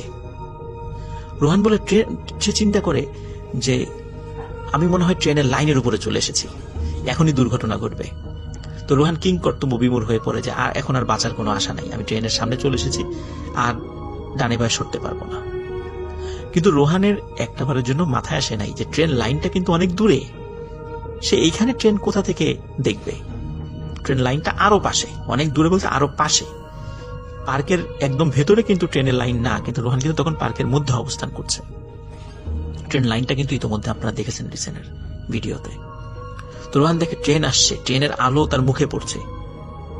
তো প্রচন্ড আলোর ঝলসানিতে মানে ঝলকানিতে রোহান সেন্সলেস হয়ে পড়ে। রোহান জানে না কতক্ষণ সে সেন্সলেস হয়েছিল। যখন সেন্স ফেরে তখন রোহান দেখে যে এই পার্কের মধ্যে অসংখ্য মানুষ, সবাই বেশ লম্বা লম্বা কালো আলখেল্লা পরা। রোহান বেশ ভয় পায় এবং একজন ব্যক্তিকে একটু সাহস করে ডাক দেয় যে ভাই, বের হওয়ার রাস্তাটা কোন দিকে। যখনই সেই লোকটি রোহানের পেছন দিকে মানে সে পিছন ফিরে তাকায়, রোহান দেখে যে কালো আলখেল্লা পরার এই মানুষটির মুখে কোনো মাংস নেই, মনে হচ্ছে একটি কঙ্কালের মাথা সেখানে বসিয়ে রাখা। রোহান এই দৃশ্য দেখে ভয়ঙ্কর জোরে এক চিৎকার দেয় এবং সেখানে সে যেদিকে পারছে দৌড়ানো শুরু করে। দূরে আলোর যেই মানে ল্যাম্পপোস্ট গুলো ছিল অনেক দূরে, সেই ল্যাম্পপোস্টকে সামনে রেখে সে দৌড়ানো শুরু করে। কিন্তু মানে সে চিন্তা করে আমি শুধু সোজা যাবো, ডানে বায়ে যাবো না। কিন্তু সে দৌড়াতে দৌড়াতে আশেপাশে দেখে যে এই যে গাছের যে গুড়িগুলো, তারপরে গাছের যে শেকড়ের সাথে যে গুড়িটা থাকে সেখানে এই সমস্ত জায়গার উপরে না অসংখ্য লোক বসা, সবার পরনে কিন্তু একই রঙের ড্রেস, কালো আলখেল্লা। তো রোহান এগুলো দেখছে এবং প্রচন্ড ভয় পাচ্ছে এবং জোরে জোরে আয়াতুল কুরসি, সূরা ফাতিহা, চারকুল এগুলো পড়ছে। পড়তে পড়তে দৌড়াচ্ছে। হঠাৎ করে দুজন ব্যক্তির সাথে রোহানের ধাক্কা লাগে। দুজন ব্যক্তির হাতে টর্চ ছিল এবং রোহান খুব ভয় পেয়েছিল। দুজন ব্যক্তি জিজ্ঞেস করে who are you, what's your name. তখন রোহান বলে যে প্লিজ সেভ মি, মানে আমাকে বাঁচান। তখন তারা বলে কি হয়েছে, বলে যে সব ঘটনা খুলে বলে। তখন ওই দুজন লোক অবাক হয় যে তুমি কি এই হানিসাকুল পন্ড সম্পর্কে কিছুই জানো না? রোহান বলে না তো। বলে যে এটা তো একটা হন্টেড জায়গা, এখানে দিনের বেলাতেই মানুষ খুবই কম আসে, এখন প্যান্ডেমিক সিচুয়েশন, তুমি কেন এখানে এসেছো? তখন রোহান বলে যে আমাকে ডেভিড নামক একজন ব্যক্তি এখানে বিয়ের দাওয়াত দিয়েছে যে সে আমাকে নিয়ে যাবে। তখন ওই পার্ক রেঞ্জারদের কাছে, সেখানে পার্কের তত্ত্বাবধায়কদেরকে পার্ক রেঞ্জার বলে, পার্ক রেঞ্জারের কাছে রোহান শুনতে পায় যে এই জায়গাতে কোনো গাছ সরকারিভাবে লাগানোও হয় না, সরকারিভাবে কোনো গাছ কাটাও হয় না, কিন্তু অসংখ্য গাছ কাটা পড়ে আছে। তারা বলে যে দেখো যে গাছগুলো কাটা পড়ে আছে এগুলো কিন্তু আমরা কেউ কাটি না, কে যে কাটে তা আমরা জানি না। গাছ কাটার পর এখান থেকে কেউ কোনো গাছের অংশ কেউ নিয়েও যায় না, এখানেই থাকে। কে কাটে, কিভাবে কাটে আমরা কেউ বলতে পারবো না। তবে এতটুকু বলতে পারি যে এই জায়গাতে সুপার ন্যাচারাল স্পিরিট বা জিন সম্প্রদায়ের লোকেরা এইখানে তাদের ব্যাপক আনাগোনা রয়েছে। তারা তাদের বিভিন্ন শেষকৃত্য বা তাদের মধ্যে কেউ মারা গেলে বা তাদের মধ্যে কোনো অনুষ্ঠান হলে তারা এখানে আসে। আর এই গাছের গুড়িগুলো দেখছে, এগুলোর উপর তারা বসে, এগুলো সব হচ্ছে তাদের বসবার স্থান। আমরা চাকরি করি, এই জন্য আমরা এক পাশে ডিউটি করি, যেহেতু এখানে কোনো লোক ভুলেও আসে না, এই জন্য আমাদের দায়িত্বও কম। কিন্তু তুমি এখানে এসেছো, তোমার ভাগ্য ভালো যে তুমি জান নিয়ে ফিরেছো। আর কখনো এখানে রাতের বেলা এসো না, দিনের বেলা এসো, কিন্তু রাতের বেলা কখনো আসবে না। তো রোহান সেখান থেকে ফিরে আসে। রোহান এখনো মাঝে মাঝে হানিসাকুল পন্ডে যায়, আবার ডেভিডের সাথে যদি তার দেখা হয়ে যায়, কিন্তু এরপরে ডেভিডের সাথে রোহানের আর কখনো দেখা হয়নি। লিসেনার, এটি ছিল ঘটনা। আশা করি সবার ভালো লেগেছে। আসসালামু আলাইকুম প্রিয় রাসেল ভাই, আশা করি ভালোই আছেন আর আপনি সর্বদা আল্লাহর রহমতে ভালোর দলেই থাকেন। আমি জোবায়েদ হুসাইন ইতালির মিলান সিটি থেকে লিখছি। আমি এখানে একটি মিনি মার্কেট চালাই। কর্মসুবাদে আমার মিনি মার্কেটটি যে অ্যাপার্টমেন্টে রয়েছে তার ওপরে লোকদের সাথে স্বাভাবিকভাবেই বেশ ভালো রিলেশন। আমি সরাসরি ঘটনায় চলে যাচ্ছি। আমাদের মিনি মার্কেটের ওপর তলায় আমার এক ক্লায়েন্ট রয়েছে, যিনি একটা অন্য দেশের নাগরিক, ইকুয়েডরের নাগরিক, এবং তার নাম জুলিও। এমনিতে ও রাতে জব করত জানতাম, তবে কোথায় কি জব করত অত বিস্তারিত জানতাম না। ওর ডিউটি ছিল খুবই দীর্ঘ, প্রতিদিন সন্ধ্যা 7টা থেকে কিংবা 8টায় যেত আর ফিরত পরের দিন দুপুর 12টায় কিংবা 1টায়। ও কাজে যাবার সময় আমার মিনি মার্কেট থেকে কোমল পানীয়, জুস কিংবা অন্য সফট ড্রিঙ্কস কিনে নিয়ে যেত। গত সপ্তাহে একদিন কাজ থেকে ফিরে জুস কিনে বাসায় ফেরার সময় ওর সাথে থাকা ব্যাগটি আমার ক্যাশের সামনে ভুল করে রেখে যায়। পরবর্তীতে আমি ব্যাগটি পেয়ে একপাশে রেখে দিই। আমি ভেবেছি হয়তো অন্য কেউ রেখে গেছে, পরে হয়তো নিতে আসবে। তবে ব্যাগটি পাশে রাখার সময় আমি ব্যাগটি একবার খুলে দেখি এর মধ্যে কি আছে, কোনো আইডেন্টিফিকেশন বা আইডেন্টিফাই করার মতো কোনো কিছু আছে কিনা, বা অবৈধ কিছু কেউ রেখে গেল কিনা। এসব ভেবে খুলে দেখি জামা কাপড় আর একটা তসবির মতো, ঠিক তসবি না, হিন্দুদের পৈতার মতো ক্রস চিহ্নের লোহার একটা বস্তু। আমি ভাবলাম হয়তো হবে কোনো খ্রিস্টান ধর্মের অনুসারী, হয়তো সে এগুলো দিয়ে তার ধর্মের চর্চা করে। ঠিক 2 দিন পর ওই ইকুয়েডরের লোকটি সকালে আমার দোকানে আসে কিছু কেনার জন্য। তখন আমার ক্যাশের পেছনে ব্যাগটি দেখতে পেয়ে বলে যে ব্যাগটি আমি এখান থেকে এখানে ফেলে গেছি, অথচ বাসায় খুঁজে অস্থির, গতকাল কাজেও যেতে পারিনি এর জন্য। আমি বললাম, ব্যাগ ছাড়া কাজে যেতে সমস্যা কি? আর আমি ব্যাগটি খুলে চেক করেছি যে কার বা কি কে রেখে গেছে। আমি তো দেখলাম জামা কাপড়, ক্রস টাইপের কিছু। ও তখন ব্যাগটা হাতে নিয়ে আমার সামনে আবার খুলে 2-3টা জিনিস বের করলো। ক্রস ছাড়াও আরো মালা ধাঁচের কিছু আছে, বলে যে এগুলো ছাড়া কাজে যাওয়া যায় না। আমি শুনে কিছুটা অবাক হলাম আর দুষ্টামি করে বললাম যে তুমি কি জাদুটোনা করো নাকি? ও হেসে বলল, না, জাদুটোনা করার সামর্থ্য আমার নেই। আমি যেই হাসপাতালে জব করি ওখানে রাতের ডিউটিতে সমস্যা হয়, তাই সেফটির জন্য এইগুলো রাখি। আমি শুনে কিছুটা অবাক হলাম, আবার আগ্রহ বাড়ল শোনার। মনে মনে আপনাদের ভূত এফএমের কথা মনে পড়ল। আমি প্রায়, আপনি বলে থাকেন আমাদের আশেপাশে যাদের অভিজ্ঞতা আছে এসব ভৌতিক ঘটনার, সেগুলো আপনাদের সাথে শেয়ার করতে। ঠিক তেমনি আমি ওকে খুব করে অনুরোধ করলাম শোনানোর জন্য।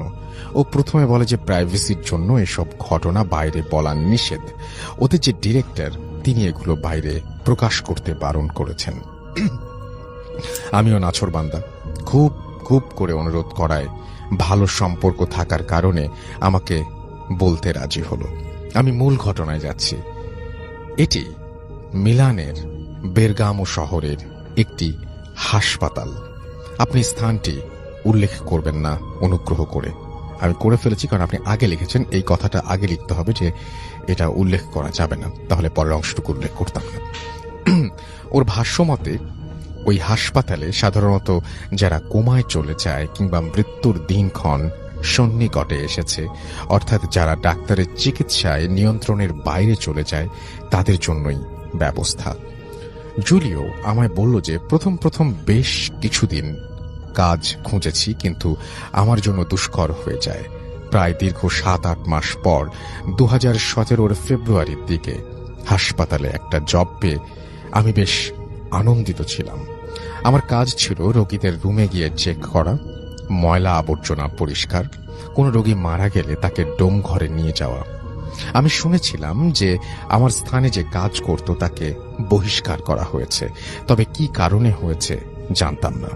চাকরির প্রথম 2 সপ্তাহ আমার দিনের ডিউটি ছিল, 3য় সপ্তাহ থেকে আমার রাতে ডিউটি পড়ে।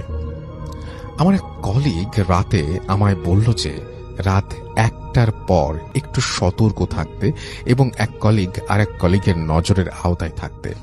আমি শুনে ভাবলাম হয়তো কাজে কেউ ফাঁকি দেয় কিনা সেটা নিয়ন্ত্রণ করার জন্য এই ব্যবস্থা। আমি মনে মনে ভাবলাম আমার যে কাজ সে আমি কেউ দেখলেও করবে, আবার না দেখলেও করব। আর হাসপাতালে তো সিসি ক্যামেরা আছেই, তাই অনর্থক কোনো নজরের বিষয়টাকে আমি কেয়ার করলাম না। আমি রুম ক্লিন করে এগোচ্ছি। এমন সময় আমাদের ঝাড়ু বালতি যেখানে রাখি মনে হলো কালো জামা পরা একটা মানুষ ঢুকলো সেখানে। আমি সোজা গিয়ে ডানে মুখ ঘোরানোর সময় মনে হলো যে কেউ ঢুকেছে। আমাদের স্টাফ সকলেই আকাশি রঙের পোশাক পরা। আমি ভাবলাম যে আবছা আলোতে রাতে আকাশি রঙের পোশাক আমার কাছে কালো লেগেছে, তাই অতটা চিন্তিত ছিলাম না। আমি বাকি কাজ করতে করতে ওই রুমে প্রবেশ করলাম। হয়তো আমার ধারণা ছিল আমার কোনো কলিগকে দেখতে পাবো। আমি দরজা খুলে লাইট সুইচ টিপলাম, কিন্তু আলো জ্বলে না। কিন্তু করিডোরের আলোতে কিছুটা দেখা যায় ভেতরে, অনুমান করার মতো আলো।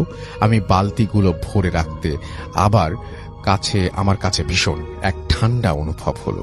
আমি ভাবলাম হয়তো যে কোনো বাতাস প্রবেশ করলো, কিন্তু ঠান্ডায় আমার নাক মুখ কাঁপুনি দিয়ে আমার শরীরের অন্যরকম অনুভূতি যেটা বোঝাতে পারবো না।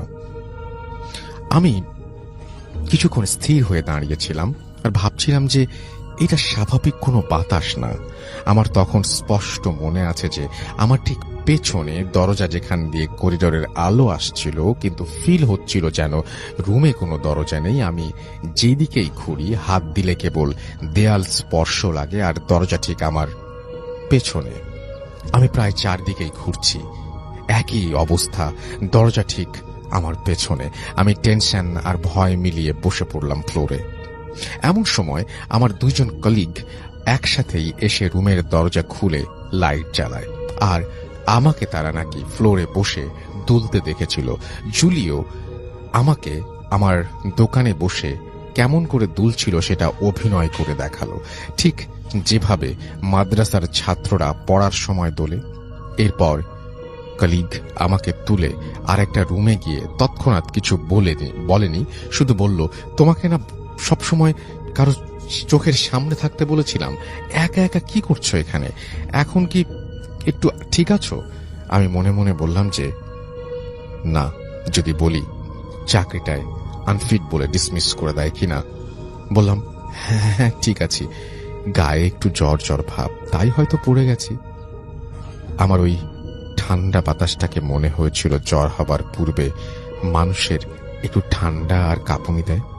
আমার কলিগরা কপালে হাত দিয়ে বলল, কই না তো, হয়তো ক্লান্ত, যাও আমাদের রেস্ট রুমে একটু জিরিয়ে নাও। এরপর আমাকে 2 দিনের বিশ্রাম দেয়া হয়। তখন অবধি আমাকে কেউ জানায়নি যে ওখানে সমস্যা হয়। 2 দিন পর যখন আবার ওখানে যাই, আমি দিনের বেলা বাসা থেকে ঘুমিয়ে সুন্দর প্রিপারেশন নিয়ে গিয়েছি যে নতুন জব যদি সমস্যা হয়। ওই দিন ও আমায় বলল যে রাতে সতর্ক থেকো, কারো চোখে চোখে থেকো। আমি ভাবলাম মৃত্যুশায়ী অথবা একদম মুমূর্ষ রোগী থাকে, তাই হয়তো এমন কিছু বলছে। কখন কোন বেডে ইমার্জেন্সি দরকার পড়ে, তাই হয়তো এই ব্যবস্থা।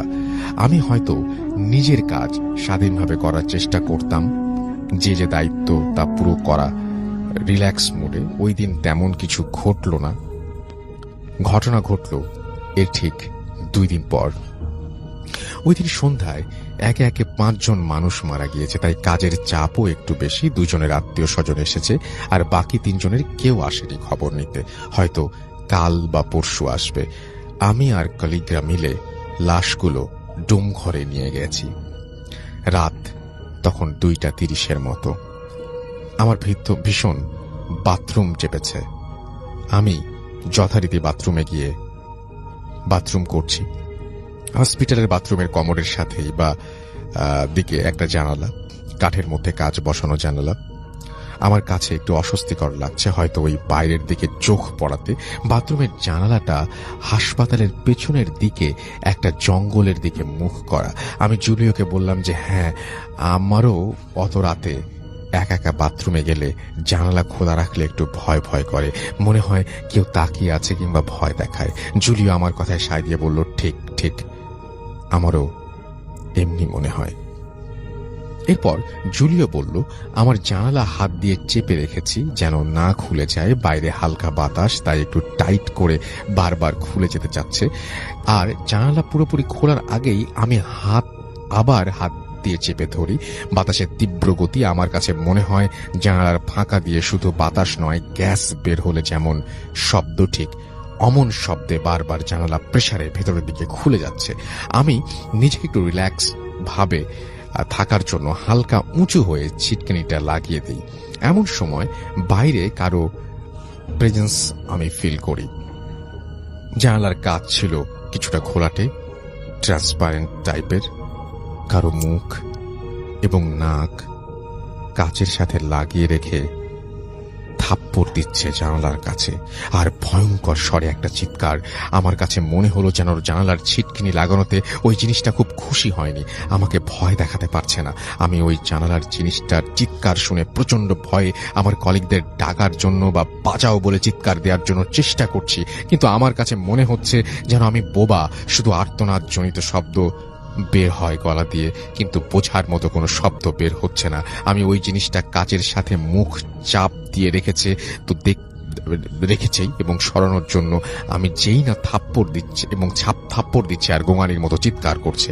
আমি প্রচন্ড ঘেমে আধা টয়লেটরত অবস্থায় ওখান থেকে লাফ দিয়ে দূরে সরে যাই। আমি জানালার দিকে তাকিয়ে যখন দেখতে পেলাম ওটা বাম দিকে আস্তে আস্তে চিৎকার করতে করতে সরে পড়লো। আমার বাথরুমের দরজায় আমার কলিগরা আমায় ডাকছে আর বলছে যে আমি কি ভেতরে, আমি কি ঠিক আছি। আমি নিজেকে পরিষ্কার করে চোখ মুখে পানি দিয়ে বের হলাম আর বাইরে এসে তাদের কথা শুনছি যে 5-6 মিনিট ধরে আমি ভেতরে অদ্ভুত শব্দ করছি, তারা আমাকে ডাকছে, কিন্তু আমি কোনো উত্তর না দিয়ে কেবলই শব্দ করে যাচ্ছি।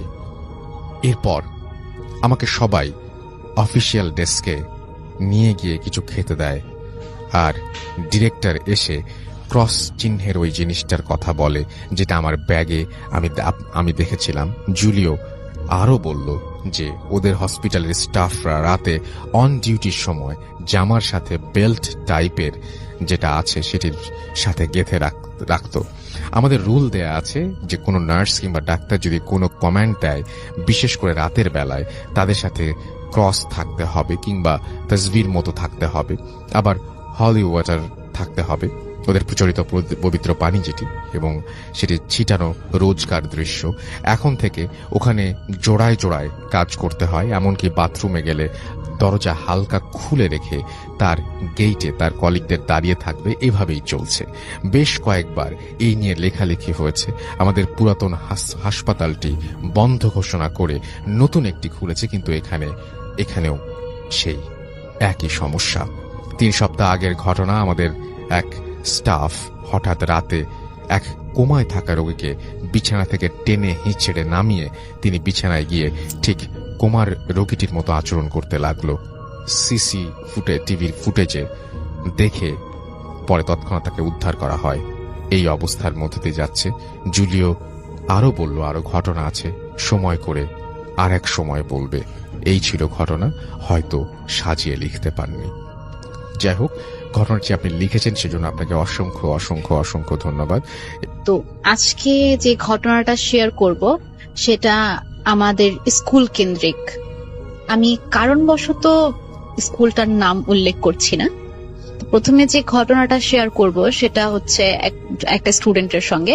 তো আমাদের স্কুলের বর্ণনাটা দিলে এরকম দাঁড়ায় যে আগে 1969 সালের দিকে সেই একটা মানে খুব খারাপ অবস্থা ছিল স্কুলটার। তখন বিল্ডিং হয়নি, তখন টিনের বেড়া দিয়ে ক্লাস করানো হতো। তো এর পাশে ছিল ডোবা। যখন রিকনস্ট্রাকশন করে যখন বিল্ডিংটা উঠানো হয়, তো দুই সাইডে ছিল বিল্ডিং, মাঝখানে একটা ডোবা ছিল। তো আমার যে টিচার ছিল, তো উনি, আর এটা বলে রাখা ভালো যে ওইটা সম্পূর্ণ মেয়েদের স্কুল ছিল। তো আমার টিচার যিনি ছিলেন, তো উনি একদিন কি করছিলেন যে ক্লাস হচ্ছিল ওনাদের দুপুর দিকে। তো দুপুরবেলা উনি ক্লাস করতে করতে খুব বোর হয়ে যান। তো বোর হয়ে যাওয়ার পরে একটা সময় উনি বাহিরের দিকে তাকান। যেহেতু স্কুলের ভেতরে একটা ডোবা ছিল, তো হঠাৎ করে ওইখানেই তাকিয়েছিলেন। তো হঠাৎ করে দেখলেন যে একটা ছায়া মূর্তির মতো, মেয়ে ছায়ার মূর্তির মতো কিছু একটা ডোবা থেকে উঠে আসলো ভোর দুপুর তখন। তো উনি দেখে একটু ভয় পেয়ে যান যে আমি কি দেখলাম। তো পরবর্তীতে এই ঘটনাটা শেয়ার করলেন। তো তখন ওই মুহূর্তে দেখা গেল যে ওই ছায়া মূর্তিটা হঠাৎ করে ভ্যানিশ হয়ে যায়। তো এই ঘটনাটা শেয়ার করলেন। তারপরে ওনার ফ্রেন্ডরা বললেন যে এরকম হয়, অনেক সময় অনেক ঘটনা হয়। তো পরবর্তীতে সেই ডোবাটা সম্পূর্ণ করে ভরাট করে দেয়া হয়। তারপর থেকে ওইখানে মানুষ কিছু দেখেনি। তারপরে যেটা হয়, আমি যখন ক্লাস 6-এ পড়ি, এটা আমাদের ক্লাসে একটা স্টুডেন্টের সঙ্গে হয়ে যাওয়া একটা ঘটনা। তো আমাদের আমাদের বিল্ডিংটা ছিল 5 তলা, এন্ড ওই 5 তলা নিচতলার ওয়াশরুমে কেউ যেত না, এন্ড বেশিরভাগ ওয়াশরুম ছিল বন্ধ করা, 2-একটা ওয়াশরুমটা খোলা ছিল। তো একদিন এরকমই আমাদের আবার খুব কড়া করে বলে দেওয়া হতো যে ওয়াশরুমে গেলে কেউ একা যাবে না, কেউ কাউকে সঙ্গে নিয়ে যাবে। তো ওই দিন কি হলো যে মেয়েটা গেল, ওয়াশরুমে গেল, বাট ওই দিন কাউকে নিয়ে যায়নি। তো ওই দিন টিফিনের টাইমে আমাদের আবার এখানে ইনস্ট্রাকশন দেয়া আছে যে টিফিনের টাইম শেষ হবার সঙ্গে সঙ্গে ক্লাসে ঢুকতে হবে। টিফিনের পরে কিছু 2 মিনিট পরেও কেউ খাবার নিয়ে ক্লাসে ঢুকতে পারবে না। তো ওই দিন কোনো কারণবশতে বা কিছু হয়েছিল, তার জন্য ওর টিফিনের টাইমটা একটু ওভার হয়ে যায়। তো ও খাচ্ছিল। তো যেহেতু ও খাচ্ছিল, আমাদের নিয়ম নেই যে টিফিনের পরবর্তী সময়ে ক্লাসে ঢোকার। তো ও একটা প্রকার ভয় পেয়ে খাবার নিয়ে ও ওয়াশরুমের সামনে যায়। তো হঠাৎ মেবি ওর খাবার শেষ হয়ে যায় বা কিছু একটা। তো হঠাৎ করে ক্লাস করছি, এর মধ্যে একটা খুব জোরে একটা আর্তনাদের চিৎকার শোনা যায় ওয়াশরুমের থেকে। তো সব টিচাররা বের হয় যে দেখার জন্য যে কি ব্যাপার। সবাই শুনতে পেল যে এরকম একটা আর্তনাদ চিৎকার। তো যাবার পরে যেটা দেখে যে মেয়েটা ফ্লোরে পড়ে আছে, এন্ড ওর হাত পা খুব আমরা বলি না যে খিঁচুনি হয়, যে এরকম হাত পা খুব বেঁকে যাচ্ছে বা এরকম, সে ফ্লোরে পড়ে আছে। তো ওরা সবাই ধরাধরি করে ওকে মসজিদ, আমাদের এখানে নামাজের ঘর আছে, তো নামাজের ঘরে নিয়ে যায়। তো নামাজের ঘরে নেওয়ার পরে ওর ঘটনাটা শুরু হয় যে ও মুখ থেকে কি জানি একটা বিড়বিড় করছিল, বিড়বিড় করে কি জানি বলার চেষ্টা করছিল, বাট সম্পূর্ণ কথাটাই মুখে জড়িয়ে যাচ্ছিল, ও ঠিকভাবে বলতে পারছিল না। তো ওইখানে আমাদের ধর্ম যে নিতেন উনি, ওই স্যার আসলেন। আসার পরে দেখলেন যে ওর অবস্থা খুবই খারাপ, এন্ড ওর এখানে বলাই বাহুল্য যে মেয়েটা দেখতে অপরূপ সুন্দরী ছিল, এন্ড ওর চুলগুলো অনেক বড় বড় ছিল। তো যখন এই অবস্থা হয়, ওর চুলগুলো খোলা ছিল। তো খোলা অবস্থাতেই ও ওয়াশরুমে গিয়েছিল। তারপর একজন হুজুর ডাকা হয়। তো হুজুর ডাকার পরে উনি যেটা বললেন যে ও ওয়াশরুমের সামনে খাচ্ছিল, এন্ড যেহেতু টাইমটা খুব দুপুরে ছিল, ওর চুলটাও ছাড়া ছিল। ওয়াশরুমে এমন একটা খারাপ জিনিস ছিল যেটা ওর উপর দৃষ্টি করে। তো এটার জন্য আর কি ওর সমস্যাগুলো হয়। পরবর্তী সময়তে ওকে আর কি ওর বাসায় পৌঁছে দেওয়া হয়। এরপর থেকে ওর খোঁজ খবর অনেকেই পাইনি। আমরা প্রায় 3-4 মাসের মতন ওর খোঁজ খবর নিতে পারিনি। তখন শুনেছিলাম যে ও কেমন যেন একটা মেন্টাল পেশেন্টের মতন হয়ে গিয়েছে। সবসময় বাসায় বিড়বিড় করতো, কাউকে চিনতো না, খাবার দিলে খেত না, অন্যদিকে তাকে অন্যমনস্ক হয়ে কথা বলতে থাকতো। তো তার ট্রিটমেন্টের পরে 3-4 মাস পরে সে স্কুল আবার জয়েন করে। সো আরেকদিন নেক্সট ডে আমি যখন ক্লাস 8-এ পড়ি, তখন ওই টাইমটাতে আমাদের নামাজের সময় একটি ব্রেক দেওয়া হতো যে নামাজ পড়তে চাও পড়তে পারো। তো এরকমই আমরা ফ্রেন্ডরা মিলে আমরা নামাজের রুমে নামাজ পড়তে যেতাম। তো বলা বাহুল্য এখানে যে আমাদের নামাজের ঘরটা যেখানে ছিল সে বিল্ডিংটা ছিল খুব পুরনো একটা বিল্ডিং, তিনতলা বিল্ডিং এর মধ্যে এক পাশ মানে দোতলার এক পাশটা একটু খোলা ছিল। তো ওইখানে শুধু একটা ক্লাসরুম ছিল, অনেক বড় একটা ক্লাসরুম, অডিটোরিয়ামের মতো।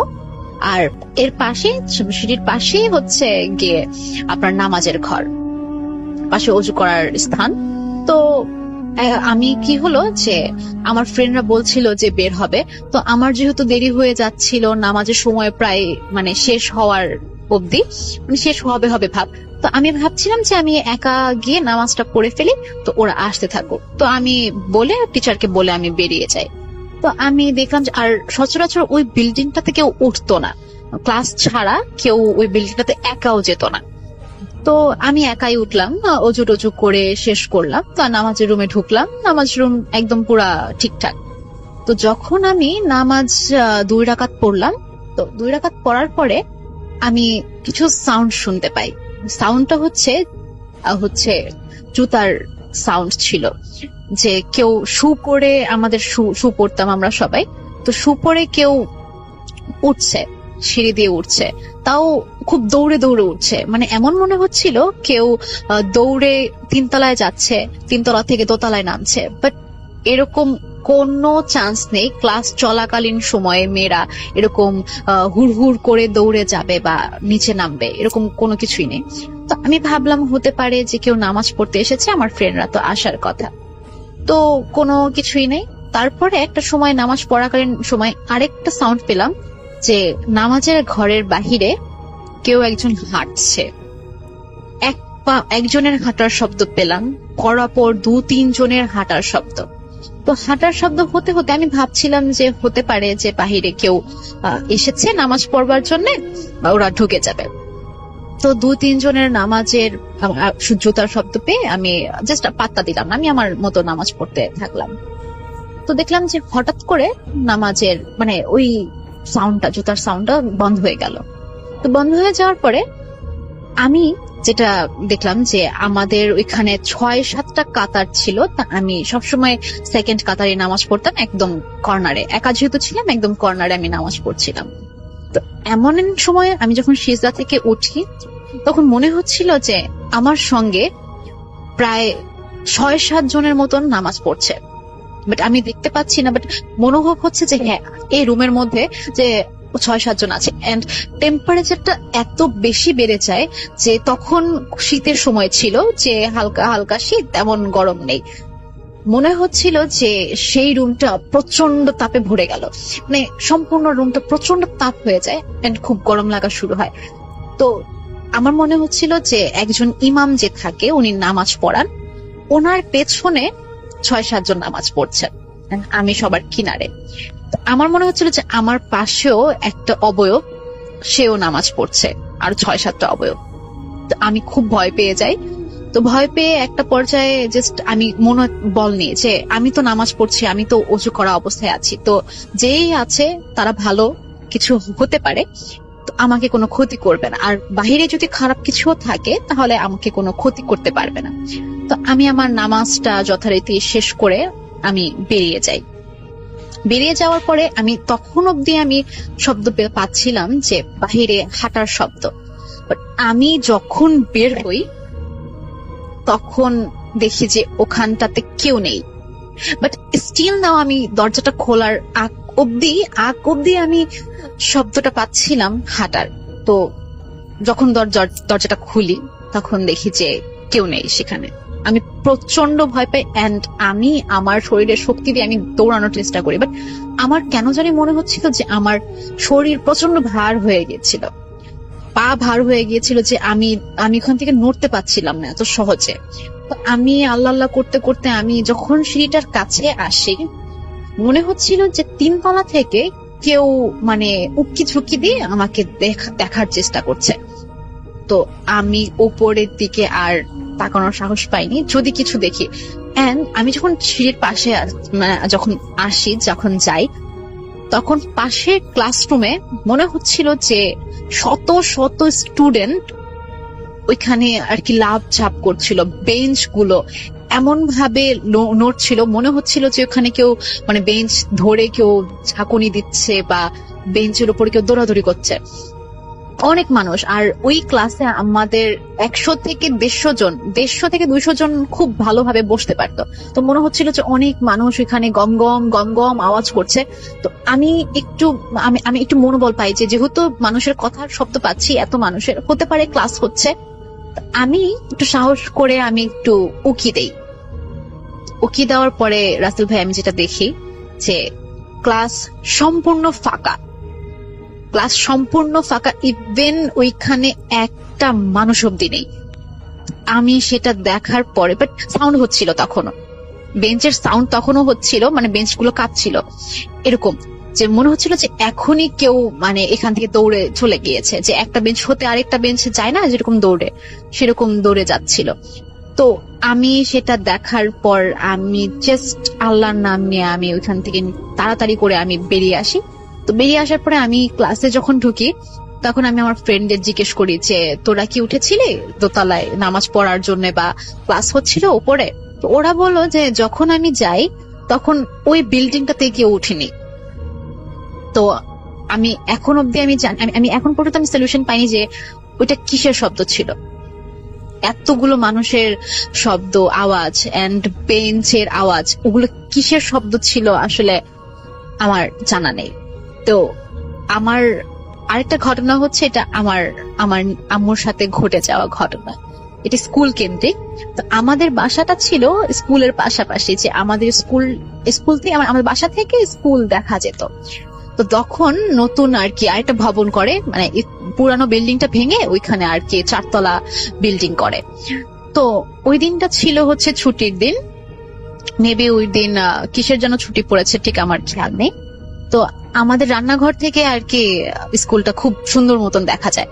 তো আম্মু একদিন কি হয়েছিল যে বন্ধের দিনই আম্মু যখন রান্নায় মানে কাজ করছিল, তো আম্মু যেটা খেয়াল করে যে আম্মু যখন স্কুলের দিকে তাকিয়েছিল, দাঁড়িয়ে আর কি রান্না বসিয়ে জাস্ট উনি তাকিয়ে আছেন বাহিরের দিকে। তো উনি দেখতে পেলেন যে বারান্দা থেকে, স্কুলের বারান্দা থেকে বিল্ডিং এর ছাদ দেখা, মানে বিল্ডিং এর ছাদে যাওয়া যায় এরকম একটা সিস্টেম করে দেওয়া। তো দেখলো যে কালো বোরখা পরা একটা অবয়ব, কিন্তু তার পাও দেখা যাচ্ছে না, হাত দেখা যাচ্ছে না, এন্ড ফেসটা তো আরো আগে দেখা যাচ্ছে না। মানে কালো একজন, মনে হচ্ছিল যে একটা কালো বোরখা পরা একটা মেয়ে কি করলো যে বারান্দা থেকে স্কুলের ছাদে আসলো। ছাদে আসার পরে সে হঠাৎ করে ভ্যানিশ হয়ে যায়। সময়টা ছিল দুপুরে। তো আম্মু ভাবছিল যে কোন স্টুডেন্ট হতে পারে স্কুলে, মানে তাড়াতাড়ি নিচে নামার জন্য হতে পারে, বা মানে এই ছাদটা ইউজ করছে। তো তখন আমার মনে পড়ে যে আমাদের স্কুল তো বন্ধ, বাট সে কি দেখলো। তো এটা ছিল আম্মুর ফার্স্ট ঘটনা। সেকেন্ড যে ঘটনাটা ঘটে আম্মুর সঙ্গে, তো ঘটনাটা ঘটে আম্মুর সঙ্গে এই শীতের সময়, তখন 2015-তে বেশ শীত পড়ে। তো আম্মু সকাল 6টা বাজে যখন উনি মানে তার মেবি কোনো কাজ করতে উঠেছিলেন। তো যেহেতু আমি বললাম যে আমাদের রান্নাঘর থেকে আর কি স্কুলটা খুব সুন্দর করে দেখা যায়, তো উনি মাঝে মাঝে প্রায় সেখানে দাঁড়িয়ে ওইখানে কিচেনে দাঁড়িয়ে দেখেন যে বাচ্চারা কি করছে, বা মানে তার দেখতে খুব ভালো লাগে বাহিরের দৃশ্যটা। তো উনি দেখলেন যে বাহিরে প্রচন্ড কুয়াশা, এমন কুয়াশা যে 2 হাত পর্যন্ত মানে কিছু দেখা যায় না। মানে আমি যদি 2 হাত পরে দিই, মানে 2 হাত পরে আমি কিছু দেখবো না, এতটা পরিমাণ কুয়াশা। মানে পাশাপাশি যে বিল্ডিং সেটাও দেখা যাচ্ছিল না। বাট আমার একটা জিনিস খেয়াল করে যে আমাদের স্কুলের ছাদে খুব সাদা করে কিছু একটা বসে আছে। তো আম্মু ফার্স্টে ভাবলো যে হতে পারে উনি ভুল কিছু দেখছেন। তো উনি অনেকক্ষণ তাকিয়েছিলেন। তো তাকিয়ে থাকার পরে যেটা দেখলেন যে ছাদের একদম কর্নারে একটা সাদা অবয়বের মতো খুব জ্বলছে, একজন মনে বলে না যে খুব নূরের আলো বা এরকম কিছু একটা জ্বলছে। তো ওইটা 3 হাত পা গুটিসুটি করে বসে আছে, যেরকম আমরা দেখি না যে বয়স হয়ে গেলে বয়স্ক মানুষরা যেরকম করে বসে, 2 হাত পা একসঙ্গে করে মাথাটা 2 পায়ের মাঝখানে দিয়ে যেভাবে বসে, তো পূর্ব দিকে মুখ করে উনি বসেছিলেন, সাদা কাপড় পরা, একদম পুরো সাদা, যে কুয়াশার মাঝখানেও তাকে দেখা যাচ্ছে।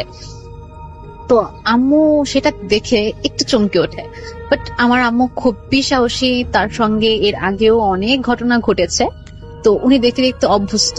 তো উনি আর কি বেশি পাত্তা না দিয়ে উনি আমার মামাকে ডাকলেন, ছোট মামাকে ডাকলেন যে একটু আয় এখানে, একটু দেখে যা জিনিসটা কি। তো আমার মামা যখন আসেন, মানে 1 মিনিটেরও কম হবে, তখন এসে দেখে যে সেই জিনিসটা ভ্যানিশ হয়ে যায়, সঙ্গে সঙ্গে ভ্যানিশ হয়ে যায়। তো এরপরে ওই পরবর্তীতে এই স্কুল নিয়ে অনেক ঘটনা আমার সঙ্গে ঘটে। তো ইভেন ইফ আমি যখন ক্লাস 9-এ পড়তাম, তখন এই ঘটনাটা 2015 সালের দিকে এই ঘটনাটা আমার সঙ্গে ঘটে যায়। সরি, 2014 সালের ঘটনা এটা। তো একদিন কি হয়, আমার খুব কেমন যেন শরীরটা খুব খারাপ লাগছিল, তো আমি লিভ নিয়ে আমি চলে আসি স্কুল থেকে। তো আসার পরে আমি হঠাৎ আমার খুব ঘুম পাচ্ছিল, তো আমি ঘুমিয়ে যাই। তো ঘুমের মধ্যে আমি একটা স্বপ্নে দেখলাম যে আমাদের স্কুলের একটা বিল্ডিং ছিল, এক সাইডের বিল্ডিং 3 তলা পুরনো, সেখানে আমরা ক্লাস করতাম। তো আমি দেখলাম যে আমরা দোতলায় ক্লাস করতাম, আমি দেখলাম যে আমাদের ক্লাসের বাইরে একজন বারান্দায় দাঁড়িয়ে আছে। তো দাঁড়িয়ে আছে, সে পরনে ছিল হচ্ছে কালো কাপড়। তো কালো কাপড়ের মতন পরে সে বারান্দায় একটা বেঞ্চ রাখা ছিল, সে বেঞ্চের উপরে দাঁড়িয়ে আছে। তার ভাবটা এরকম ছিল যে সে এখনই এই বেঞ্চ থেকে উপর থেকে লাফ দেবে, দোতলা থেকে লাফ দেবে।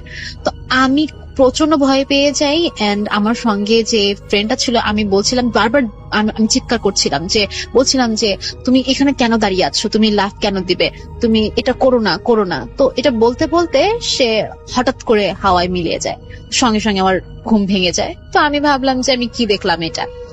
তো যাই হোক, আমি সব ভুলে যাই। তো সেম পরের দিন আমি আবার ঘুমাই, পরের দিন সেম একটা স্বপ্ন দেখি যে আমি আমাদের ক্লাসের বাহিরে দাঁড়িয়ে আছি দোতলায়, সে কালো অবয়বটা ঠিক আমাদের পিছু নিয়েছে। আমি আমার ফ্রেন্ড যাচ্ছি, যাবার পরে সেই কালো অবয়বটা আমাদের পিছনে পিছনে দৌড়াচ্ছে। আমি প্রচন্ড ভয় পাচ্ছি, আমি প্রচন্ড ভয় পেয়ে আমি খুব চিৎকার করছি যে আমার পেছনে এসো না, আমি খুব ভয় পাচ্ছি, তুমি আমার থেকে দূরে সরে যাও, আমার থেকে দূরে সরে যাও, আমার সামনে এসো না। তো সেই অবয়বটা আমাদের পেছনে খুব দৌড়াদৌড়ি করছিল। যাই হোক, আমি এটা দেখে আমি ঘুম থেকে উঠে যাই। পরের দিন আমি আম্মুকে কিছু বলি না। তো আমি অ্যাজ ইউজুয়াল আমি স্কুলে যাই, স্কুলে গিয়ে আমার সব কারিকুলাম ঠিকঠাক করি। তো এর পরের দিন তৃতীয় দিন আমি আসলাম স্কুল থেকে, বাসায় এসে ঘুমালাম। তো রাতের বেলা যেটা স্বপ্নে দেখি যে আমাদের স্কুলে সিঁড়ির এখানে একটা সাদা কাপড় পরা কে যেন একজন দাঁড়িয়ে আছে, মহিলার নাম মেয়ে, ঠিক বয়সে বোঝা যায় না, সাদা শাড়ি পরা, তার চুলগুলো খোলা, চুলগুলো কিছু সামনে দেয়া আছে। তো সে আমার সঙ্গে কিছু একটা কথা বলতে চাইছে, বাট আমার সঙ্গে মানুষ থাকার জন্য ও আমার সঙ্গে কথা বলতে পারছে না, তো আমার থেকে দূরে দূরে সরে যাচ্ছে। যখনই আমি একা থাকছি, তখন আমার সঙ্গে এসে কথা বলার চেষ্টা করছে। তো এটা দেখে আমার ঘুম ভেঙে যায়। তো আমি পরবর্তীতে আমার মাকে, চতুর্থ দিনের দিন আমি আমার মাকে সবকিছু খুলে বলি যে আম্মু এরকম এরকম হয়েছে। তো আমার ফ্রেন্ডকেও আমি সেই ঘটনাটা শেয়ার করি যে আমি 3 দিন যাবত আমি কি দেখছিলাম স্বপ্নে, এটা সেটা। তো ওই দিন ছিল শুক্রবার। তো ভূত এফএমে শুনলাম যে আপনি বলছিলেন ভাইয়া যে এরকম কিছু একজন আত্মার সঙ্গে আমরা কন্টাক্ট করতে পারি, যে কথা বলতে পারি, তারা আমাদের সঙ্গে যদি কথা বলতে চায়, আমরা তাদেরকে মানে দেখি না বা শুনি না, বাট কোনো না কোনো মেসেজ তারা আমাদেরকে দিয়ে যায়, আমাদের সঙ্গে কথা বলার চেষ্টা করে, এন্ড আমরা যদি তার সঙ্গে কন্টাক্ট করার চেষ্টা করি, তারা আমাদের সঙ্গে কথা বলে। তো এই জিনিসটা শুনে আপনি যখন এই কথাটা বলেছিলেন, তখন হঠাৎ করে আমি জাস্ট ভাবি যে শনিবার দিন যেহেতু স্কুল খুলবে, তো আমি এই জিনিসটা অ্যাপ্লাই করব। তো যেই কথা সেই কাজ, শনিবার দিন স্কুলে গেলাম। যাওয়ার পর আমার ফ্রেন্ডকে বলছিলাম যে আমি তো একই স্বপ্ন 3-4 দিন যাবত দেখছি। তো যেহেতু রাসেল ভাই বলছিলেন যে এরকম কোন স্পিরিটের সাথে কন্টাক্ট করা যায় বা কন্টাক্ট করা যেতে পারে, তার জন্য আমি ওদের সাথে কথা বলবো। তো আমি বললাম যে সিঁড়ির মধ্যেই, যেহেতু আমি বারবার দেখছিলাম যে সিঁড়ি নিয়ে রিলেটেড কিছু, তো আমি বারবার বলছিলাম যে তুই এখানে থাক, আমি একটু কথা বলি। তো ওকে দোতলায় রেখে আমি 3 তলার সিঁড়িতে গিয়ে আমি বলছিলাম যে তুমি যেই হও না কেন, তুমি যদি আমাকে কিছু বলতে চাও তুমি আমাকে আজকে স্বপ্নে এসে বলে যেও। আর তোমার যদি কিছু বলার থাকে বা আমাকে সাবধান করার থাকে বা আমাকে যা কিছু বলার থাকে তুমি আমাকে বলে যেও, তুমি আমার স্বপ্নে আর এসো না। কারণ তুমি যখন আমার স্বপ্নে আসো আমি প্রচন্ড রকমের ভয় পাই, তোমাকে দেখলে আমি প্রচন্ড ভয় পাই। আমাকে তুমি আর প্লিজ ডিস্টার্ব করো না, তোমার যদি কিছু বলার থাকে তুমি বলে যেও। আমি জানি তুমি আমাকে শুনতে পাচ্ছ, যদি তুমি কিছু হও, তোমার কোনো অস্তিত্ব থাকলে তুমি আজকে আমাকে যা বলার বলে যেও। এর পরবর্তীতে আমার সঙ্গে প্লিজ কন্ট্যাক্ট করার চেষ্টাও করো না, এন্ড আমার স্বপ্নে তুমি আর এসো না, আমি তোমাকে প্রচন্ড ভয় পাচ্ছি। তো এটা বলার পরে আমি নর্মালি চলে আসি। আমি ভাবলাম যে হতে পারে আমার মানে আমি কিছু চিন্তা ভাবনার জন্য আমি স্বপ্নে দেখছি।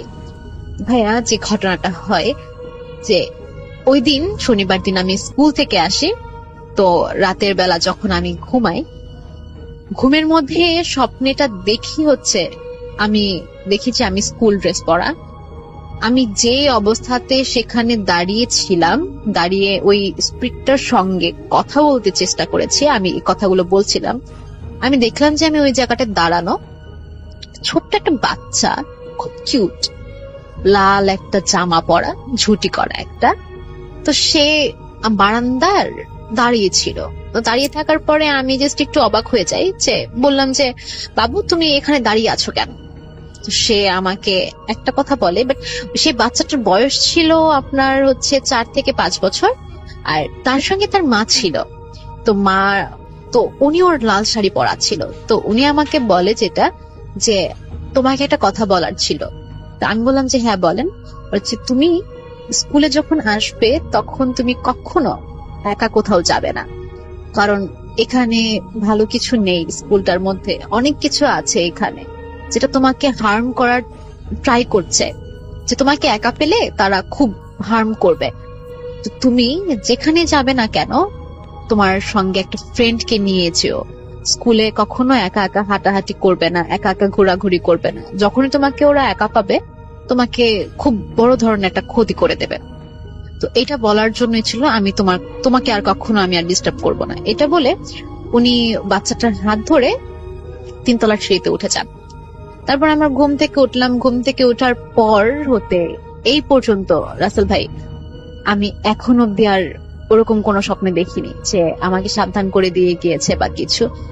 আমি সবসময় আমি যখন স্কুলে যেতাম আমি একা কখনো যেতাম না, আমি সবসময় আমার ফ্রেন্ডকে নিয়ে যেতাম। তো একদিন এরকম একটা অবস্থা হয়, এই স্বপ্নগুলো আমার সঙ্গে শুরু হবার আগে যেটা হয় যে আমি যখন ক্লাস 7-এ পড়ি তখন আমাদের যখন অ্যাসেম্বলি হয়, তো অ্যাসেম্বলির সময়টা খুব বোরিং লাগে, যে সকাল সকাল এত অ্যাসেম্বলি দাঁড়িয়ে থাকতে খুব কষ্ট হয়।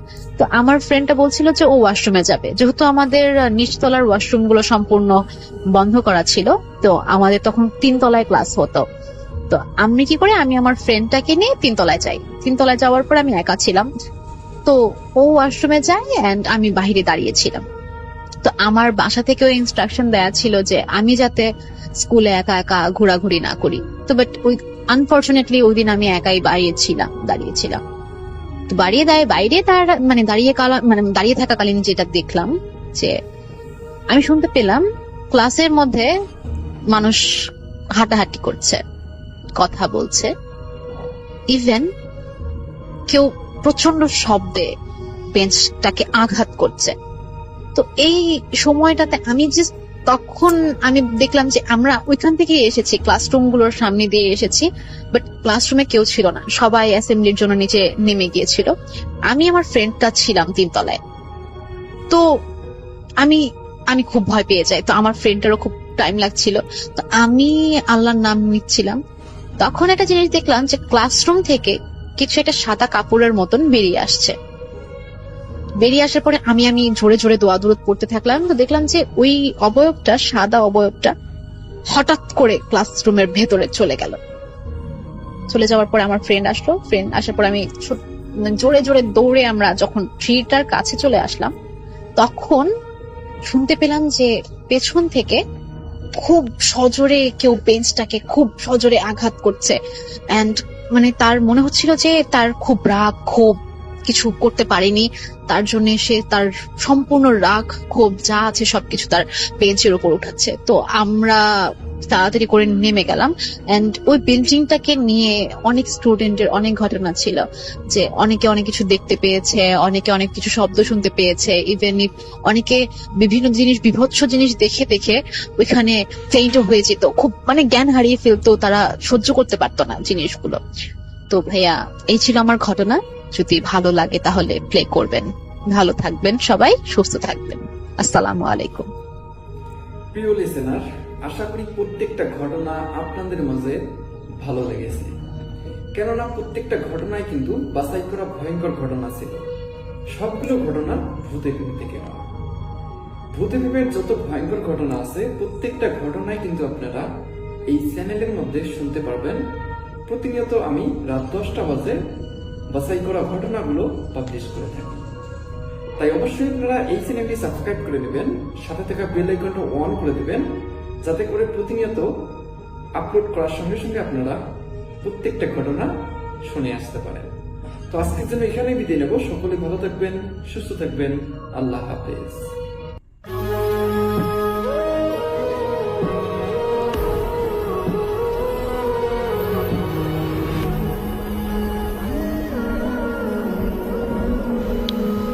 আসসালামু আলাইকুম দর্শক, ওয়েলকাম করছি আরও একটি নতুন এপিসোডে। আমাদের আজকের এপিসোডটি শুরু হচ্ছে এখন থেকে, আর আজকের এপিসোডটি ইমেল এপিসোড। তো আমাদের কাছে আপনাদের ইমেলগুলো এসে পৌঁছেছে, সেই পৌঁছানো ইমেলগুলোর থেকে আমাদের নির্বাচকরা কিছু সুন্দর সুন্দর গল্প আপনাদের জন্য রেডি করেছে। আমরা এখন সেই গল্পটি পড়ছি। সর্বপ্রথম আমরা গল্প পড়ছি মোতালেব হোসেন, দৌলতপুর উপজেলা, বাগেরহাট জেলা থেকে লিখছেন। তিনি যেভাবে লিখছেন আমি ঠিক সেভাবেই পড়ছি। আমি মোতালেব হোসেন, বাগেরহাট জেলার দৌলতপুর গ্রামে আমার জন্ম ও বেড়ে ওঠা। আমাদের গ্রামের চারপাশে নদী খালবিল বিশিষ্ট। শীতকালে সকালের কুয়াশায় সবুজ ধানক্ষেত সাদা চাদরে ঢাকা থাকে। সন্ধ্যার পর গ্রামের কাঁচা রাস্তা অন্ধকারে ঢেকে যায়, কেবল দূরের কোনো বাড়ির কেরাসিনের লন্ডন তীক্ষ্ণ আলো চোখে পড়ে। শৈশবে এসব ছিল আমার স্বাভাবিক, এমনকি বাঁশঝাড়ের ভিতর দিয়ে যাওয়া সরু পথেও আমার কাছে কেবল একটি শর্টকাট ছিল। তবে বড়রা সবসময় বলতো ওই পথে রাতে যাস না, অদ্ভুত জিনিস দেখতে পাবি যেটা দেখে তুই কোনোভাবেই নিজেকে কন্ট্রোল করতে পারবি না। আমি এই সব কথা কুসংস্কার বলে হাসে উড়িয়ে দিতাম। আজ যে ঘটনাটি বলবো সেটা প্রায় 6 বছর আগে ঘটে যাওয়া আমার সাথে একটি সত্য ঘটনা। শীতকালের দিন, ডিসেম্বরের মাঝামাঝি সময়, সারাদিন বাজারে কাজ শেষে আমি ফিরছিলাম। আকাশে কুয়ায় আচ্ছন্ন, ঠান্ডা হাওয়া বইছে।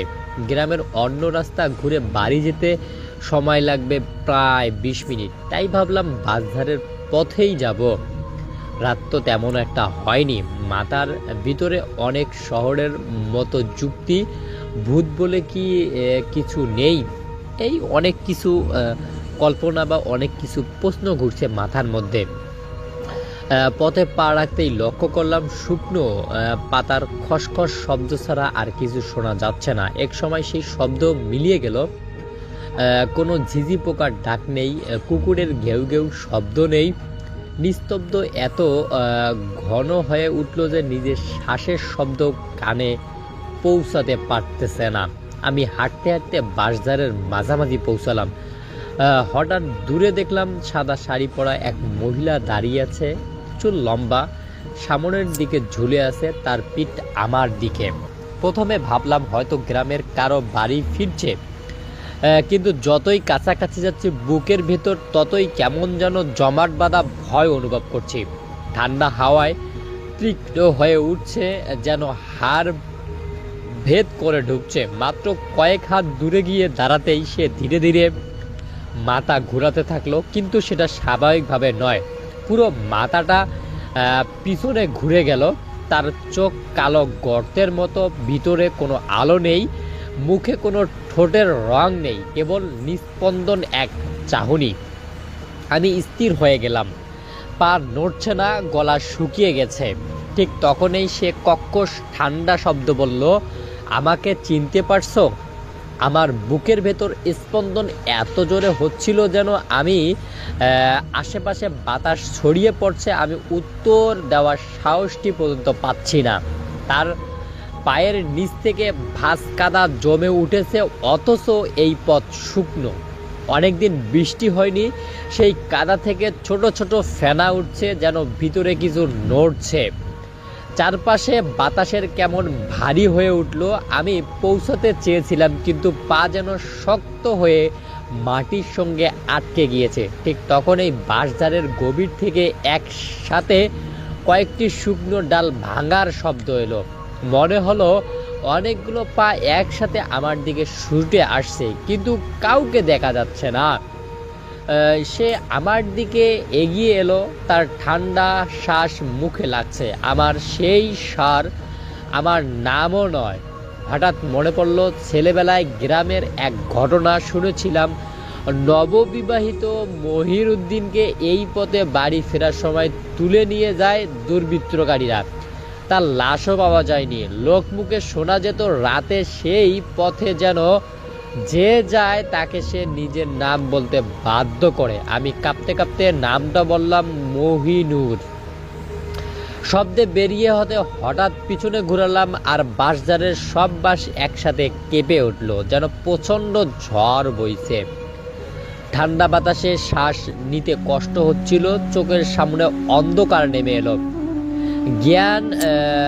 যখন জ্ঞান ফিরলাম তখন দেখলাম আমি পুকুর পাড়ে শুয়ে আছি। চারপাশের লোকজন, মানুষ আমার দিকে হা হা করে তাকিয়েছে। তারা বলল আমাকে অচেতন অবস্থায় পেয়েছে, আর আমার হাতে একটা পুরনো রূপার চুড়ি ধরা ছিল। সেই ঘটনার পর আমি দীর্ঘদিন অসুস্থ ছিলাম। অনেক কবিরাজ, ডাক্তার, ঝাড়ফুঁক হয়েছে, কিন্তু সুস্থ হয়েছি ঠিকই, পুরোপুরি নয়।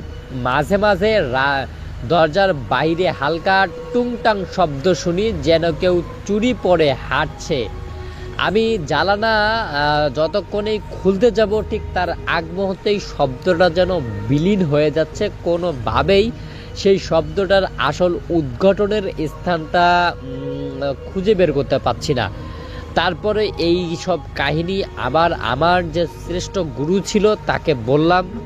তিনি আসলে আমাকে একটি বোতলের মধ্যে 3 বারের পানি একত্রিত করে নিয়ে যাইতে বললেন। অবশেষে আমি 3 বারের পানি একত্রিত করে হুজুরের কাছে যাই, এবং হুজুর আমাকে কয়েকটি দোয়া পড়ে ফু দেয়। তারপরেই হুজুর আসলে মনটা খারাপ হয়ে যায়। অবশেষে আমাকে বলে যে আসলে তোমার উপর খুব ভারী কয়েকটি জিন আসর করেছে। এই জিনের আসর থেকে রক্ষা পেতে হলে অবশ্যই তোমাকে কিছু আমল করতে হবে। তো পরবর্তী সময় আমি সেই আমলগুলো করা শুরু করি, এবং এখন আমি মোটামুটি সুস্থ, সম্পূর্ণভাবে সুস্থ। তো